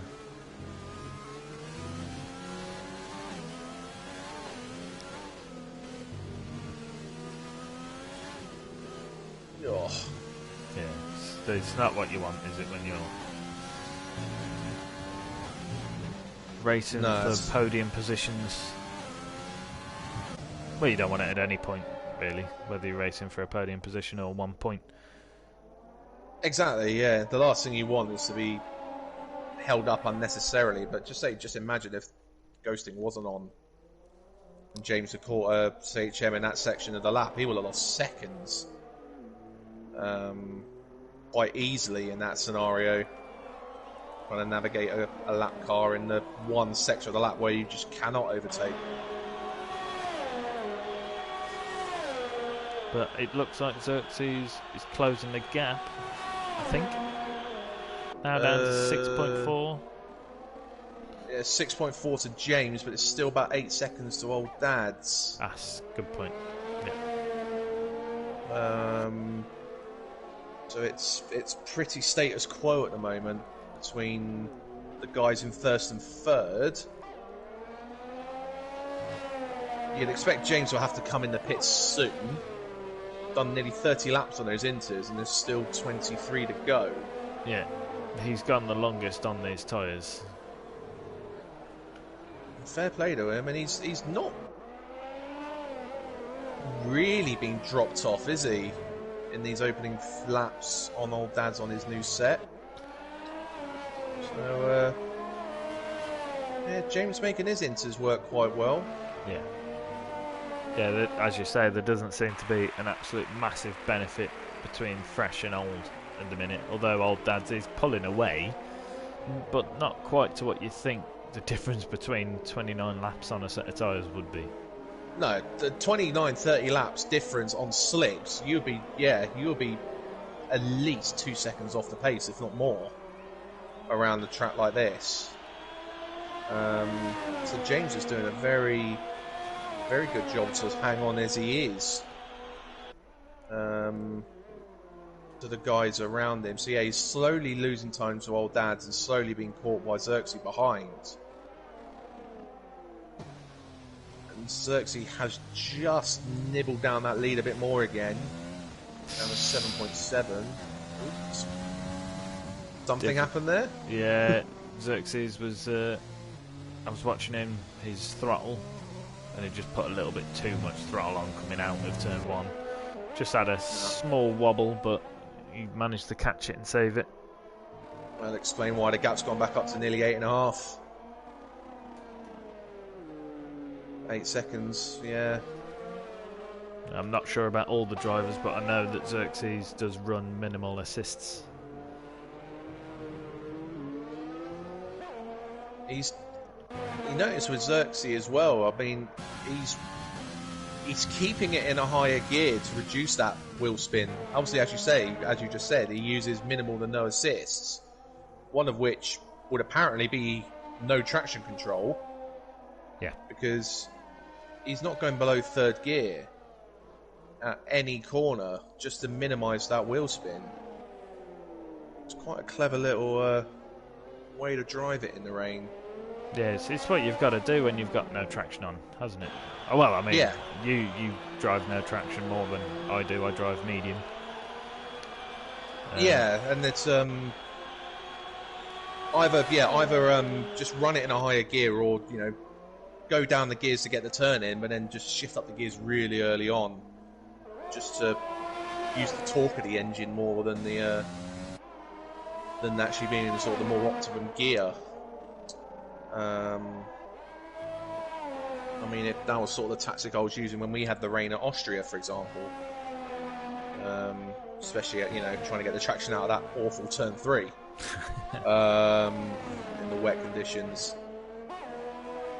And it's a good way to drive in the wet. It looks after the tyres. It may not necessarily be the fastest way to drive, but it's not losing him any time really. It's keeping him in touch, and yeah, it'll protect the rears. So it might benefit him later on. Yeah. But as you say, he's doing that to try and maintain the traction and not lose the car, because, him coming off track, he'll lose positions or possibly lose a wheel. So it's a bit like I'm running in a classic series at the minute, and the older cars, I'm struggling quite a bit with the traction, even on medium, because the cars are just unbelievably powerful. Yes. So sometimes I've even ran with full traction on, which I think has benefited me, because some of the others that have been running no traction have been having some DNFs because the car's so difficult to handle. Whereas although I am suffering, although I'm suffering with running full traction because I've got no speed coming out the corners, I can come out of every corner because I've got full traction on. Yeah. And I've survived the race. Like, I got 4th in the one race, but there was only 4 of us that finished. But I still got 4th. So, like you say, Xerxes is running a higher gear, but he's now trying to guarantee his podium position, because there's 27 seconds between him and Maxi, so it's his podium to lose. Yes. And he's actually closing the gap now to James, and James on 32 lap old Inters probably needing to come in at some point soon. Yeah, that's the one thing. James is going to want to be careful not to stick this out too long, so he ends up losing more and more time to Xerxes as a result, because James hasn't got that penalty, don't forget. No. So he's only really got to get within 3 seconds of Xerxes, it stands, to regain that second place. But the longer he sticks this out, the further back he'll be to have to regain that time, and 20 laps to go, he will be running out of time. Well, unless he's hoping it dries up, I don't understand what he's trying to do, because mathematically it does not make sense for him to be on these tyres still. No, and if he was to go to the end, that will be 52 laps, I think. That's he what would have done on that set. So this, I mean, I didn't do the race. I didn't see what sort of tyre life the Inters and the Wets have, but I'm pretty certain the Inters don't have 52 laps of life in them. No. So yeah, I don't know what benefit there is for James to be out there at the moment, apart from just purely track position. And 33 lap old Inters, if he then does pit soon and then only does 17 on another set, what's the benefit of still being on 33 lap old tyres? Yeah, as I say, unless it is, I mean, but to be honest, even if it is set to dry up again later, you're still, I mean, it's still raining at the moment, so you'll still be having to do another 10 laps at least before it's even in a position to look for dries later on. But it doesn't even look like it's going to dry up at all. No, I don't think it's going to dry. So I'm just beginning to question his method, because he's actually losing time now. I can only imagine his track's position. Yeah. Maybe he thinks he can defend him down the pit straight into turns 1 and then down to turn 2, and then no, as long as he keeps it on the racing line, let down the stake as another penalty. As if he could just keep it on the racing line, Xerxes will find it really difficult to get past. This is what I mean. I wish I could see his wear. I'd love to know what the wear is on them tyres, and if he is actually thinking of taking them to the end. It'll be a brave man if he was. But it's allowing old dads to get away. Xerxes now 9.6, 9.7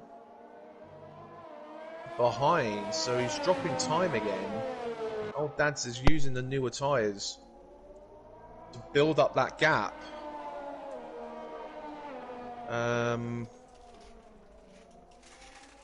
So that he can just sort of take it easier towards the end of the race. Just look. Is the rain getting lighter? I can't tell. It does look lighter, actually. But it does look lighter. But as to whether it's actually going to stop and go dry, yeah, is another extreme.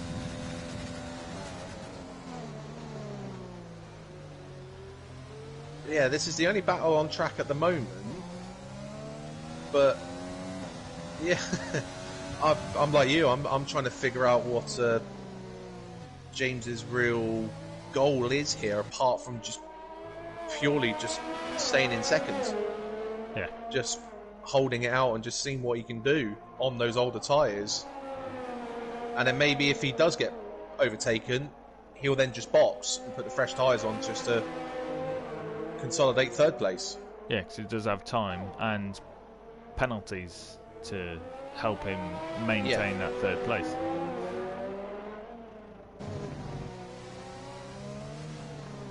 Because they're navigating turns 10 and 11 now, and then Maxi, who's P4, is at turn 4. Yeah. So he's got plenty of time, as you say, to pit and come back out in P3, no problem at all. But maybe he's just trying to hold up Xerxes. Maybe that's part of his plan. I don't know what benefit you'll get just to hold him up. I say it's more just holding on to P2, just see if he can hold this out. But the additional traction and the additional grip Xerxes will have. I mean, James is going defensive now, and he just won't have the tyre grip or tread to really maintain this at a consistent rate. I mean, he's holding on at the moment, but it's only a matter of time, surely. Maybe it's a really clever plan, because they are losing a lot of time now to old dads. Yeah. Yeah, I was just mentioning, the gap was about 9.5 from Xerxes to old dads about 2 laps ago. It's now nearly, well, it's just over 12.5. Oh, Xerxes got to be careful not to knock his wing, because he has got that much more grip coming into the braking zones. He's nearly just ran into the back of James going into the chicane.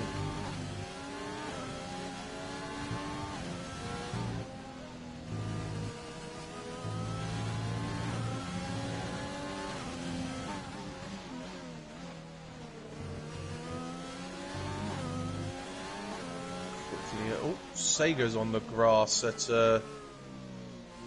turns 4 and 5. He's had a little wiggle through the kink of 4.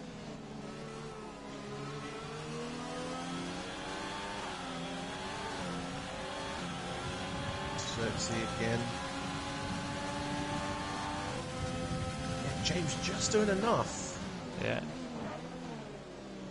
does go defensive to try and consolidate that second place, but he's just doing enough to keep him at bay. He's getting his car right in the perfect place to defend. And now, unless Xerxes is really, really brave, he's going to have to wait until turn 1 again for another overtaking opportunity. Oh, old Dads gets his second penalty. He doesn't want to do that too many more times. No, but thanks to James, he's got a lot of breathing space. Yeah. Yeah. That puts a delta of about 8.5 seconds at the moment, still in his favour. Yeah, he doesn't want to do that too many more times. No.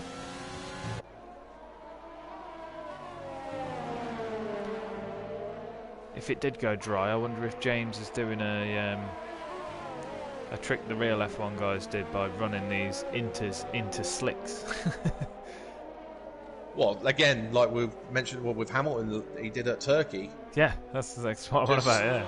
Yeah, just didn't seem like it would have been possible, and yet he just ran that tyre, I think it was like all but 6 laps, I think it was.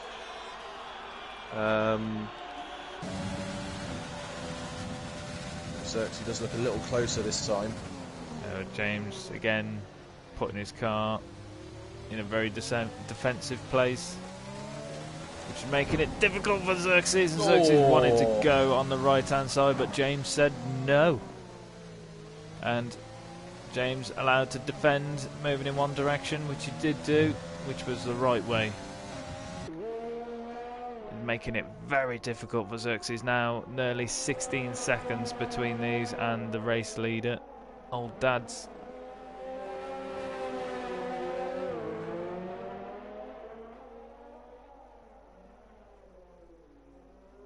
Ooh, a little deep into the chicane again, allows Xerxes to almost get alongside, but there's just nowhere for him to go. It's so hard to overtake in this track, as we say, in the dry. So in these conditions, Xerxes is getting as close as he can. He's itching to get an opportunity to pass.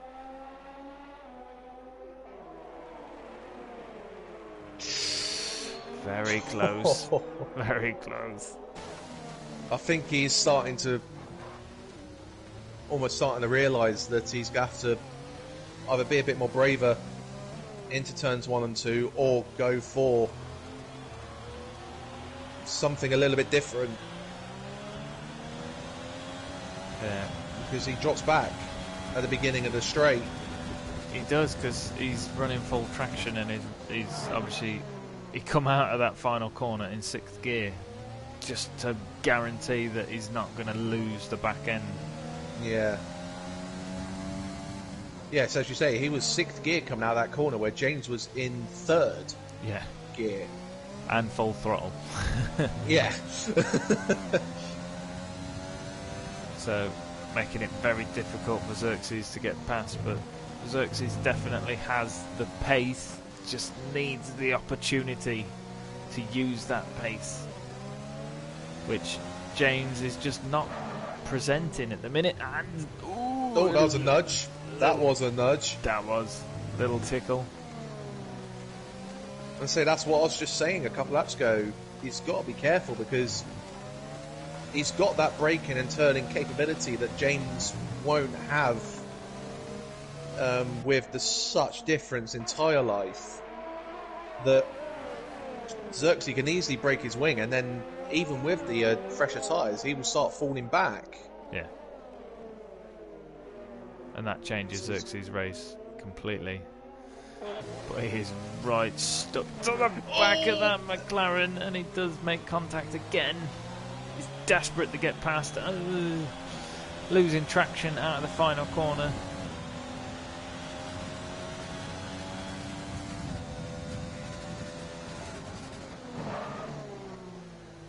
I think he was fortunate not to lose his wing there, because that was a slightly heavier hit than it was at the chicane.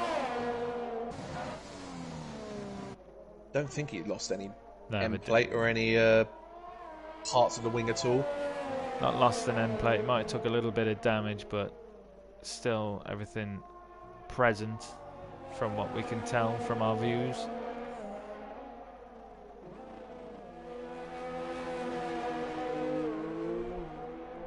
But 21 seconds now deficit between first and this battle.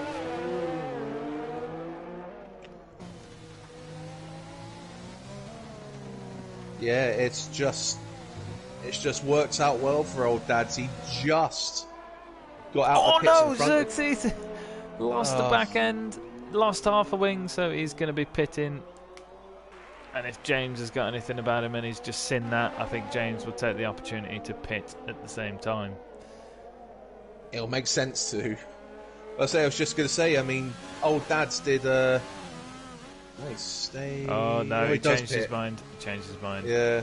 That must be the delay in the stream, and he's just heard us say it. But yeah, I mean, you got to think when old Dad's pitted for his second set of inters, he came out just in front of James, didn't he? Yeah. So that was absolutely crooks. We've just seen how much time is gained out of this. The thing is, Maxi might actually take the third place, and he does, because Xerxes has had to wait to have a wing change. He's nearly with James to take second. That's how much time these guys were losing in that battle with James on such old tyres. Maxi has capitalised there and he's now P3. Xerxes he does have 6 seconds of penalties though. Yes. As Maxi. Yes. But maybe he wasn't as clear as I thought he was, but I still think James didn't have any other option there. But Xerxes now coming out with a Williams immediately behind him. Oh wow, yeah. I hadn't realised how close so it's really livened this race up, with the exception of old Dad, who's now 41 seconds in the clear. Yeah, 10 laps to go, 41 seconds clear. He can just try and take it easy and not cut any more corners. Just try and cruise this to the end now. But given the conditions, I think all the drivers have done really well to have the few penalties they have, and certainly James and CHM to have no penalties. Yes, definitely. So easy to say, as we've seen on board in qualifying in particular, that you barely have to be off the track for the game to go, no, that's a warning. It's so easy to go off in these conditions just because of that lack of grip, the changing conditions with the the rain seemingly lighter than it was, say, 20 laps ago. Constantly having to adapt to the grip that they have, in their vehicles, in their cars. So to not rack up their penalties is really impressive. It's so easy to understeer, as I think I've just seen Maxi do there. Yeah. So easy just to understeer and just creep over that white line and rack up your warnings. I do think we've seen James's plan unravel there, to be fair. We was very curious as to see what he was trying to do on 40 lap old Inters, but his race strategy there forced Xerxes into a mistake, which has dropped Xerxes out of a podium potential at the minute. And it looks like it could be Maxi crossing the line and taking the third step. Yeah, Xerxes got to close 7 seconds in 9 laps. Yeah. With the penalty differences these two have at the moment to regain that third place. Our poleman, who in the dry looked, well, with the time difference he had in the dry, he looked almost untouchable. Yeah. To not, at the moment, not even being on the podium. Yeah, but I think that's to do with James's plan, because I kind of had it in my head that, well, James will pit soon and then he'll drop to third, and that's the race done and dusted. Yeah. But no, he went against what we thought, and we have James Laws on the grass just after turn one. Turn 1, yeah. Got the leader behind him.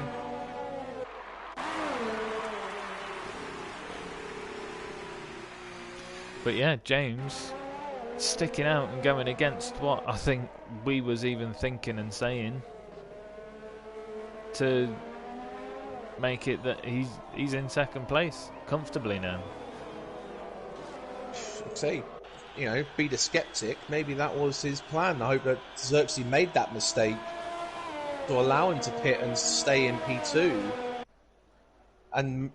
but possibly just didn't take into account that they lost that much time, that Maxi nearly capitalised on the pair of them. Yeah. It did look touch and go as to whether James was actually going to pit.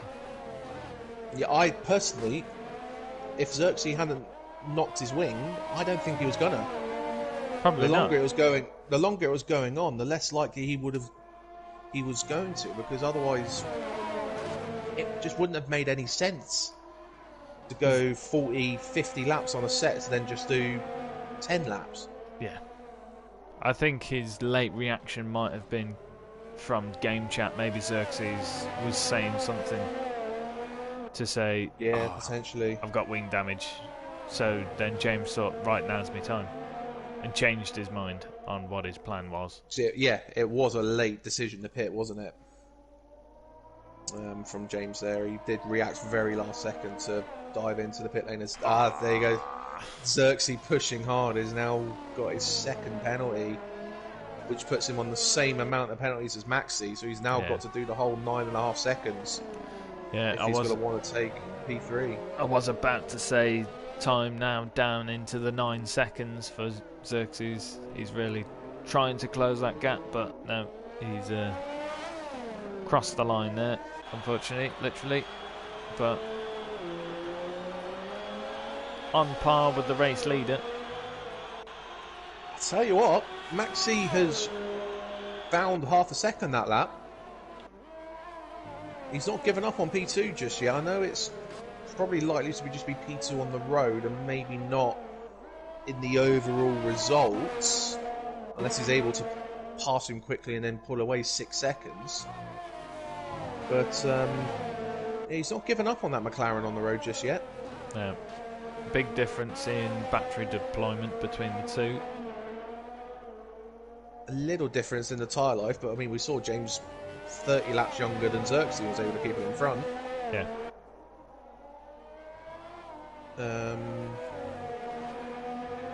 So yeah, we'll see how this one unfolds.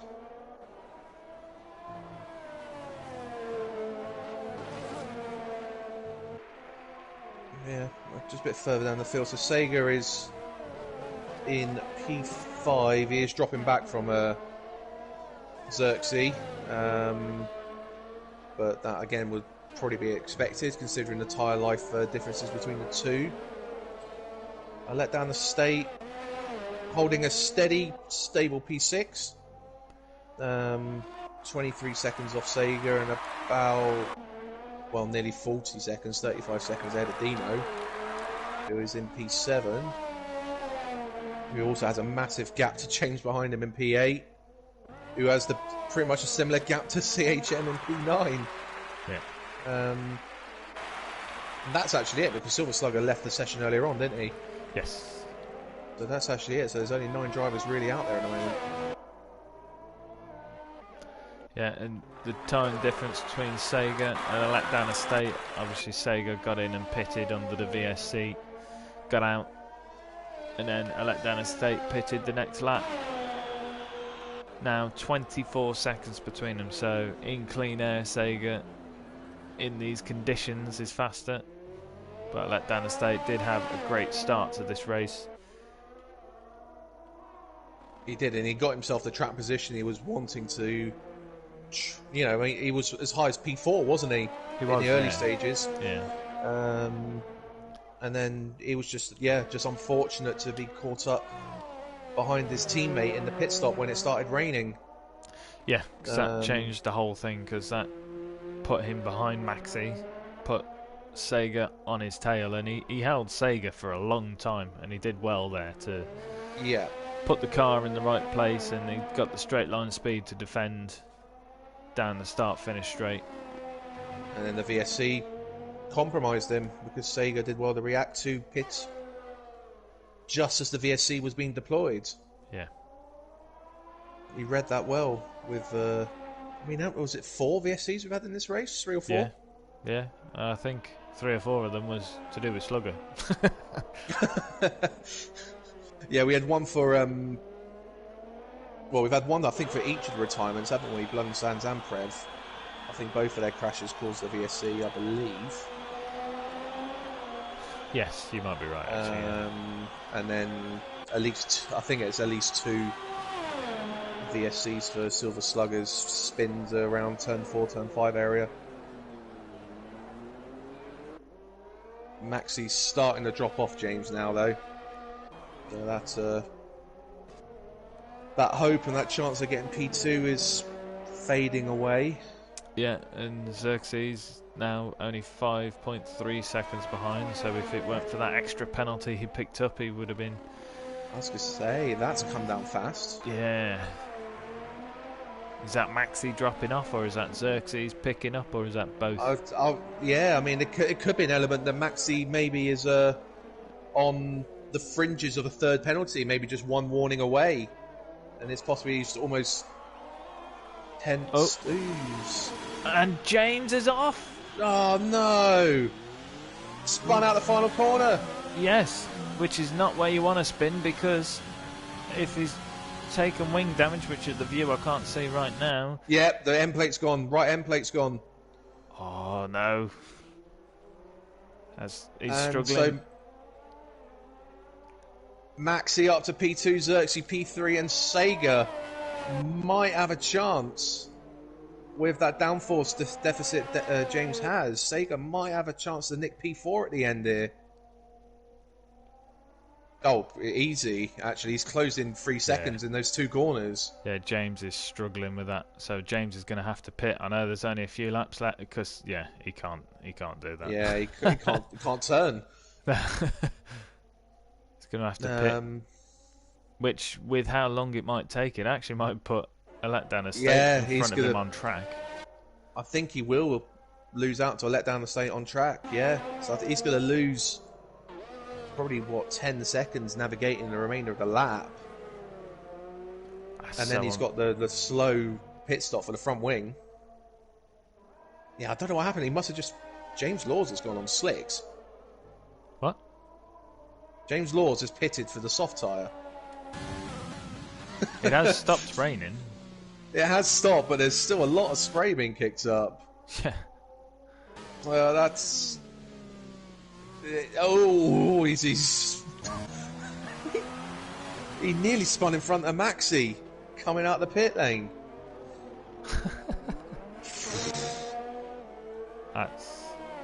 This is brave. Crazy. I think there's another word to describe that. Yeah, not live on stream though. And James pits for his, and of course because he's having to stack. Yeah. His pit crew were not ready for him and he's gone on slicks as well. Oh my days. What on earth is... So where it's gone wrong is just gone colossally That's got to be wrong. James. That's got to be James going off, isn't it? Yeah, turn 5.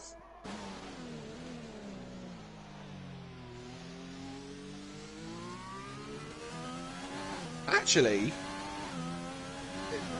it's drying up quickly. It is.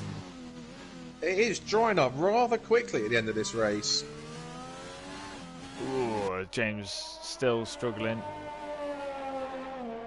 Inter still definitely looks like the right tyre, but that track has all of a sudden lost a lot of its standing water it had only 2-3 laps ago. Not even that, half a lap ago. Yeah. It's a different, completely different environment. That's James again.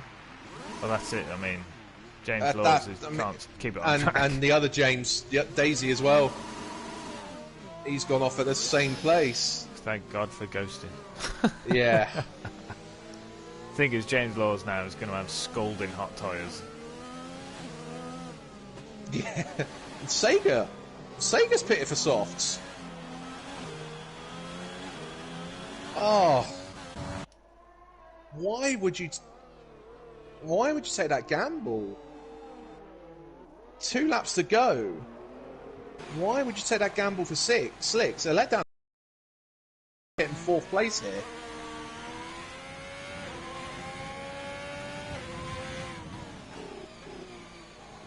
And 2 laps to go. Ooh, like you say. What's the penalty situation between the two of them? Sega's got 1 less penalty, so letdown state needs to get clear by 3 seconds to take that 4th place. Keep an eye on... This middle sector will be the telling point. I'm going to keep an eye on this 4th, 5th battle.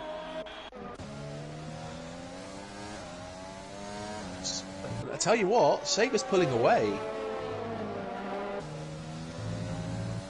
DRS there you go. Enabled. There you go. It's dry for the final lap. That is bonkers. Wow. Okay. Well, it makes... I mean, Old Dad's is going to tiptoe it round the final lap. He's staying out, but he's got 50 seconds clear. Yeah, to I was do going to what say, I mean, he could have easily pitted for the slicks and played it safe, because the problem is, in these conditions, those Inters will overheat. So he's still got to be careful not to spin up the rears and chuck this in the wall. James and CHM are actually battling on track for position. But CHM's on Inters and James is on his slicks, which definitely seem to be the right tyre this lap. Old Dad's is navigating his final lap in this bizarre race we've had. So many twists and turns. Old Dad's got the jump off the line, didn't he, at the beginning of the race? And there's been up out front for the majority of the race, but there are times where James was out in the lead, Xerxes was looking like he was going to lead, and it fell back into Old Dad's favour after the second round of Inter stops, and he's going to tiptoe this final lap on a dry track on Inters to take the win here at Hungary. There's one of the McLarens on the dry tyres unlapped themselves right at the end. probably to go for that fastest lap. Well, that'll be... As you say, Old Dads wins the Hungarian Grand Prix, crossing the line on a dry track on intermediates, 52 seconds in the lead. But as you say, very interesting race we've had. Old Dads dominant throughout, but there was a time when it looked like James was going to be the outright winner, but we've got James Laws spun out of turn 1. And he's now in a weird position where he's actually on a final lap, yet the leader, who's finished the race, has actually overtaken him. Although because Old Dad's overtaken a letdown estate, that meant that he couldn't improve on his position. Yes. But well, we've got to keep an eye on the fastest laps at the end there for that crucial additional point award that you get for that. Yeah, Maxi, shock, second place, but well deserved. Xerxes not able to close that gap enough to Maxi, and because he picked up the extra penalty, that means that Xerxes has crossed the line and stays third. But it did look like for a short time that he wasn't going to be having that third place, and it was going to be fourth. But James, unfortunately, suffering massively at the end there. And Sega did take the fastest lap at the end there on those slicks. So he'll get that benefit. It was actually a 3-second swing at the end there. The slicks were able to do a 118 on that final lap.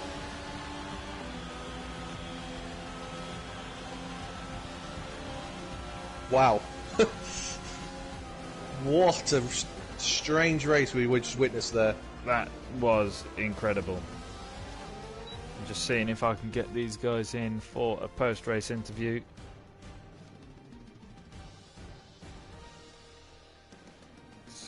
I'm not sure if I have Maxi on my friends list, or if he's not showing us online.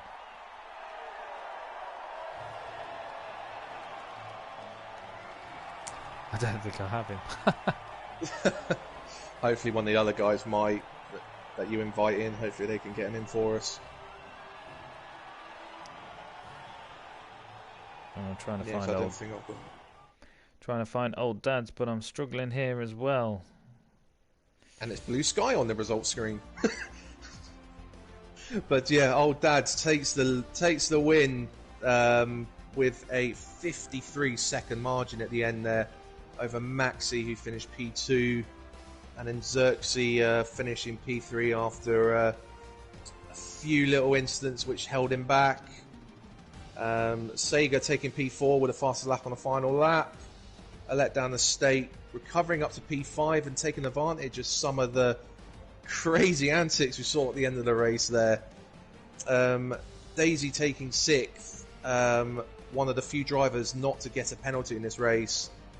Dino in 7th, James Laws in 8th, and CHM rounds out the drivers who finished the race in P9, with Silver Sluggers disconnecting during the race, Blood and Sands and Prev retiring during the wet phase of that race.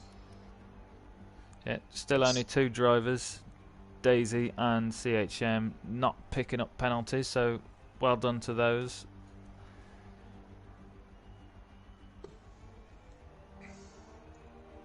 And while we battle to try and get the top 3 in here, we do have one of them here already, and that is Xerxes. Yeah, while we try and get the other drivers in there, Xerxes, please tell us how you're feeling considering the complete random race we've just witnessed there today. I've been better. Mate, it's just I don't know. It was a tough race. I clearly had the pace in the dry, but as soon as that wet come and after the first spin, I heard you, Vernon, say he feels like he's afraid to go on the throttle, and after I spin that much, I am afraid to go on the throttle. So I couldn't. Were you listening to us? Were you? Yeah. I couldn't find a pace. I mean, I had a little bit of contact with Old Dads. I don't know if it was like I went down the inside and I think he hit the back of me, but like it was a bit of a dive bomb, so I was like, if that gets appealed, then I'm going to lose 10 seconds. So I thought I'd let him pass. Yeah, I think we've seen that. Like, yeah, it was minimal, but I seen him lose control, so I thought it's a bit unfair, really. Even if I wasn't at fault, but I just thought I'd let him go anyway. Just not take the risk. Yeah, exactly, and obviously, most importantly, because I'm a nice guy. No, we had a good battle up there. I had a few attempts to get past him, but couldn't pull it off. And then I eventually got past him. Then that happened, so I let him pass, and then got past again. Yeah, it was good. A bit of back and forth. And then the rain hit, and yeah. Yeah, it was. Tell us of. Go on, sorry. Just tell us of your frustrations and difficulties you were having when you were behind James, since he was obviously going longer on his inters. Obviously, just how frustrating was that you were being held up 2 seconds a lap at points? Yeah, it feels like we've got two teams working together to defeat one, you know. But no, I'm only joking. Like, it is what it is, isn't it? I had a few pokes at him. I got a bit pushed about, but it's just racing, isn't it? At the end of the day, I suppose. And then once again, through my own mistake, I spun.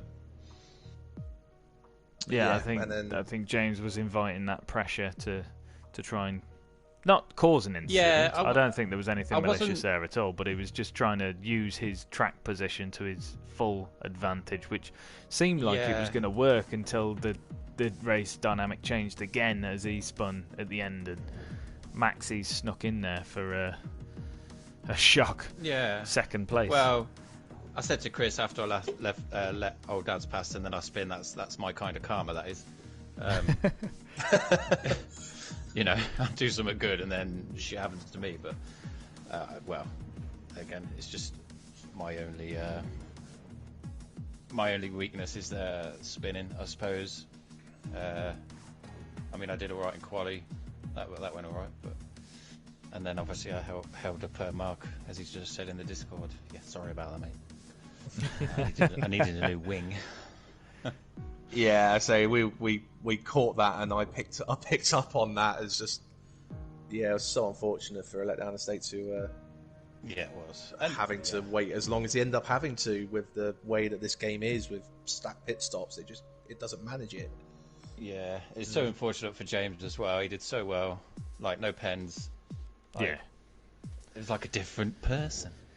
But, he did really well, to be fair, and it was like, I mean, I'm not gonna lie. As I went past, I was like, James has spun it.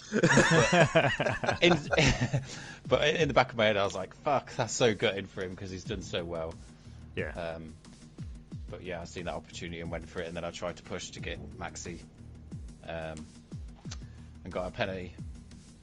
Yeah, I mean, it was strong from three of the drivers there. Yourself putting it on pole, your pole time was like 6 tenths faster than old Dad's, and then you invalidated with 5 tenths in the bank on your final attempt. Then old Dad's got the jump straight at the start, and then it seemed to be the race between you two, but then you both spun. James took the lead, and then unfortunately for the VSC had a drive through, so it constantly changing. Yeah, it's all over the place, but it keeps it interesting, I suppose.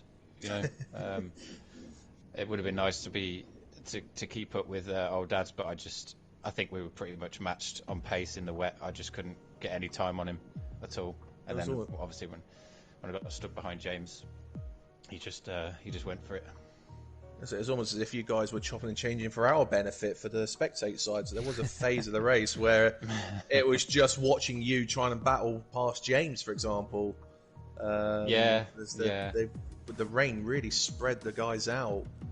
And yeah, you guys were really keeping us on our toes almost, with action everywhere with spins and collisions. Yeah, it sounded a bit. It went a bit dead towards the middle, but then the end was just pandemonium. The dry weather, the dry weather caught us out. How quickly it dried up. Oh yeah, I know. Yeah, and I think that's what James. If I hadn't have spun, I think that's what James was waiting for anyway.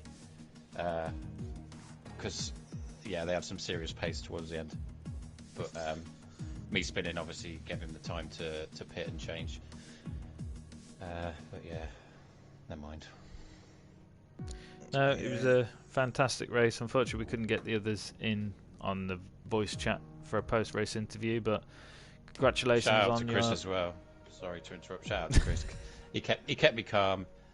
He's a good race manager. Spinning. Yeah, he's like, just get your head down. You can do it. And I was like, cheers, Chris. You can do it. No, but it seems he's got the Red Bull seat in AL1 to Pierre Gasly when he drove for Red Bull, which is a shame. With 2 DNFs in a row. So thanks for that. No, but congratulations. I did Congratulations on pole, and congratulations on your podium finish, bud. Yeah, thanks, mate. Thanks a lot. No, good fun. No, and that's it for the Hungarian Grand Prix round 12. Join us next week for Spa, where we're in Belgium, and we'll enjoy some Rouge there. So thanks very much all, and see you soon. Ta-ra. Good night all. Love you.